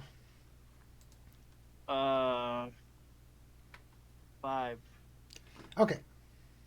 Or, not 7, sorry. 7. With a -1. So the mime continues to create the glass wall. Sam is completely terrified. Also, thank you very much, DTG. I hope that you rest well and enjoy relaxing in the chat for a while. Thank you so much for playing. It was a blast. I do love you. I love you so much. They're great. Ray, I love her. Yeah. She's awesome. And also for people at home, she's like a speedrunner and has been running, like I mentioned earlier, she's been running, I think it's Final Fantasy 12. It's 100% run, basically. Yeah, her voice is fucked right now. She's been, and now that's this is the thing. It's, she's going for sub 23 hours. Jeez. Yeah, and I've watched her like off and on. She's in and out of the game, and it's like, that takes willpower. yeah, just like, and Like, she does like a couple runs a week about it. Oh my god. That's FF12 008%, and she's already in second place, so it's basically trying to get back up there. So it's like, I don't know. I think that's incredible. That's one of the reasons that I started tackling tactics. Is like, that's like, I'm looking at 8 hours myself. And Really? it's just, watching her do that gave me like a little more willpower for it. Because I was like, I could totally do this. I know I can. Yeah. It's inspirational. Right. Yeah. Absolutely it did. Like, I need to put my name on a Final Fantasy title. It's this and 7 are the ones I want to work on, but I would do 8. Except I think the run on 8 might be a little difficult for me. But we'll talk about that another time, and like not barring your comment, feel free. Yeah. If you have anything to say about it. Honestly, I take my fez off to anybody who's who manages to speed run anything longer than like an hour. Like I physically do not have the patience for that, and anyone who can like muster the courage and the strength to do that, like I bow to that. That's amazing. Absolutely. Like, let alone multiple like 23 hours in a week. Like, oh god. Yeah. Whee. So Sam is caught in a metaphysical box. You know what? We'll bring in this piece.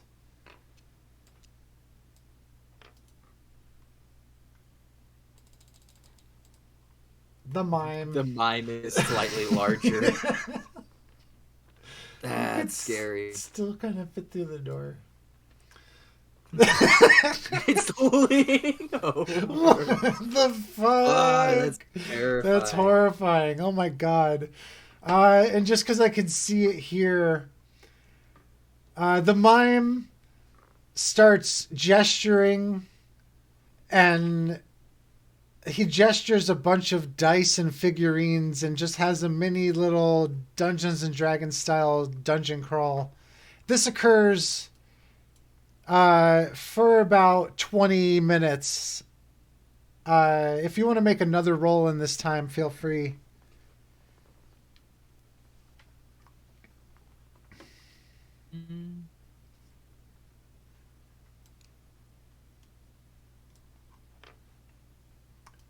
If you have any ideas, this roll will be at -1 because you zeroed out. Yeah, I think I'm good. That's a really powerful lineup of horror. Absolutely. Boom. We're going to advance time. I'm just keeping track of Billy, although he's not in play. I know Billy a little bit because I have experience with the character, I think. So he's probably just hanging out on the side. Yeah. What? Oh, yeah. Actually, I do remember. I don't remember what was said about that, DTG. Because sometimes my memory is shit. But anyway, Billy is just kind of hanging out watching Saturn for a while. And he will say that he's too tired to really do anything else for the moment. He's reserving his strength. Yeah. So after the 20-minute period, everything calms down. Sonny leaves again. And when you are back in form, you could be wherever you want. I'm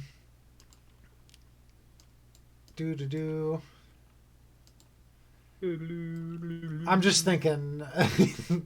We're gonna say that you find that Sam is just eating in the kitchen.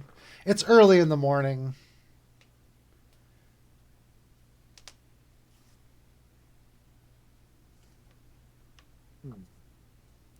He's at a short fuse right now. You can actually tell that he's frustrated too. He's like making a sandwich or something, and he's just kind of like carving away at his task.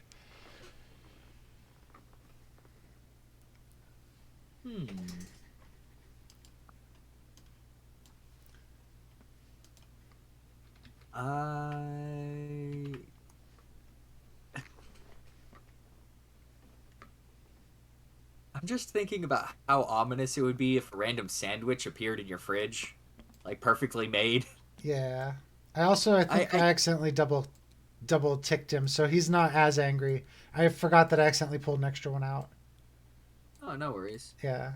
I'm gonna use telekinesis to make a sandwich and like leave it in the on the counter, because it's ominous to have a random sandwich appear, but at the same time, free sandwich. At least that's my personal philosophy. All right. So, that's pretty simple. 5, 6, 7. 5, 6, 7, 8. 8 is good. Yay. So while Sam is working on his sandwich, you pull out each piece of another sandwich, and the pieces float into the stack, even including some of the mayo that he was using to spread, and a little bit of pepper after he sprinkles it. He sets the pepper shaker down, and then it tips itself over and sprinkles on the other sandwich as he takes a bite, and he looks at the other sandwich on the counter and bites very slowly and is just chewing for a while he stares at it. He has a very suspicious look on his face. Just in silence. I'm just gonna float the sandwich over to him. Have another roll, yeah. Yeah. -2 on the difficulty, so you'll get an extra bonus. 5, 6, 7, 8, 9. 9.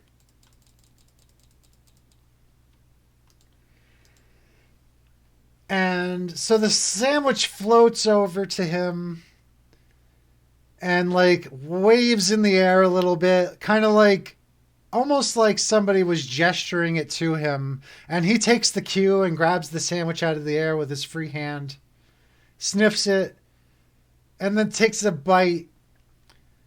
And now he's got a sandwich in each hand, each with a single bite taken out of it. And he definitely is starting to get puzzled. Doesn't realize that he just picked up another sandwich. Whoa. He says, whoa, and a little bit of food falls out of his mouth. And then he puts one of the sandwiches down, and you can tell he's trying not to think about it.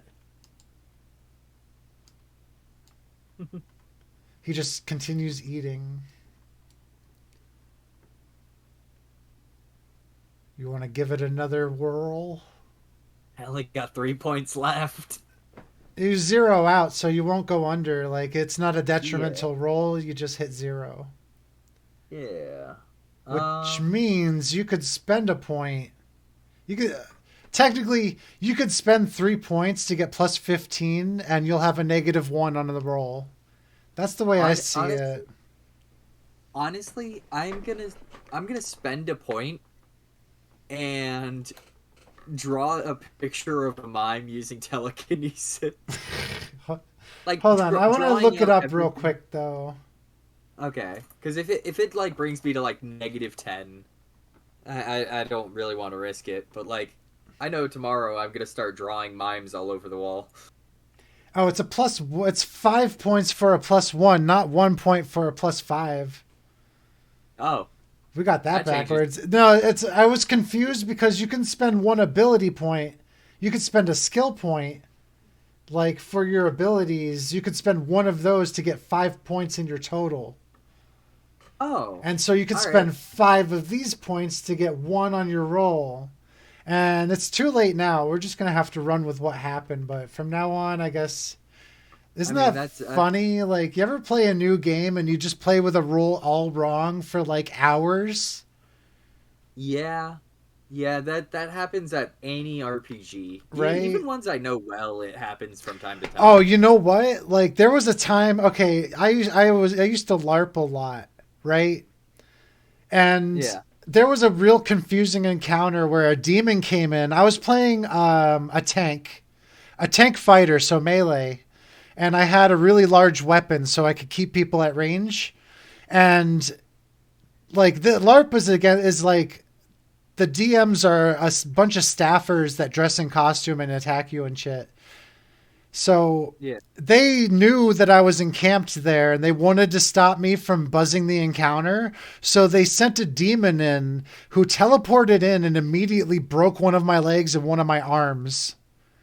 Oh, no. And then put me down in the death count. And then when I got picked up, everybody was so confused. I just started fighting.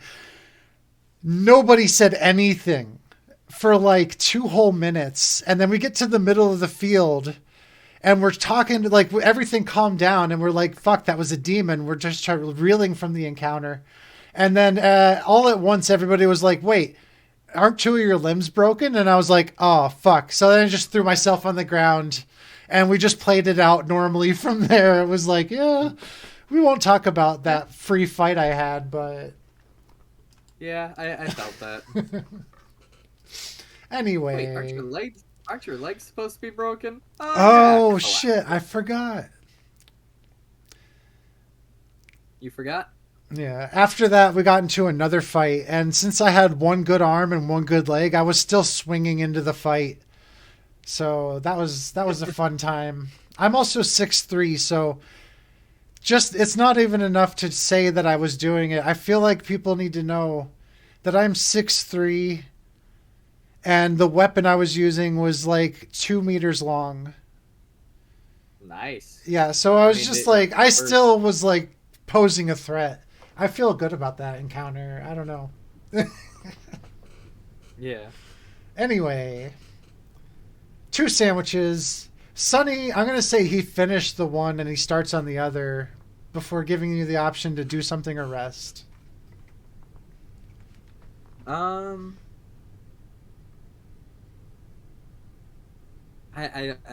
can't think of anything. Okay. You since it's pretty late, I note that this game is actually kind of difficult with a single player. Yeah. So if you want, we could pick this up next week, and I'll throw something else into the mix to make it more interesting. All right. I'm always down to play an RPG. Yeah, because then we get Billy at almost full power. Billy's total power is 45. Whoops. And we can start fresh then. I'm gonna save this.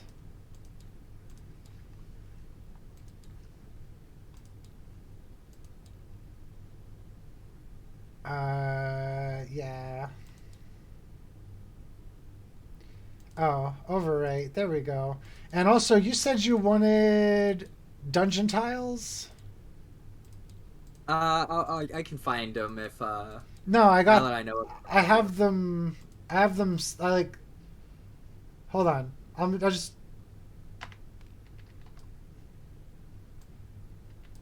I guess these are locked. I don't know why they're locked. I don't know.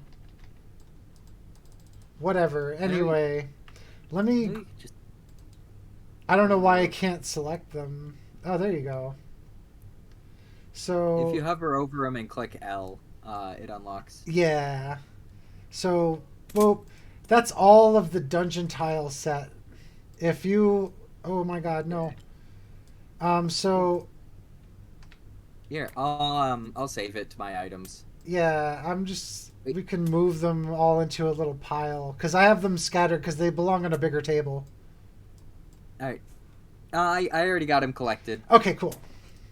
Yeah, if you right click, you can save Oh, objects. you can control click too, right? I think so. Yeah, I think that was a thing. I got them all. You can take them out now. Cool. Well, I mean, this is just like I already saved the game. Hey. I want to thank you very much for joining me. That was 3.5 hours long.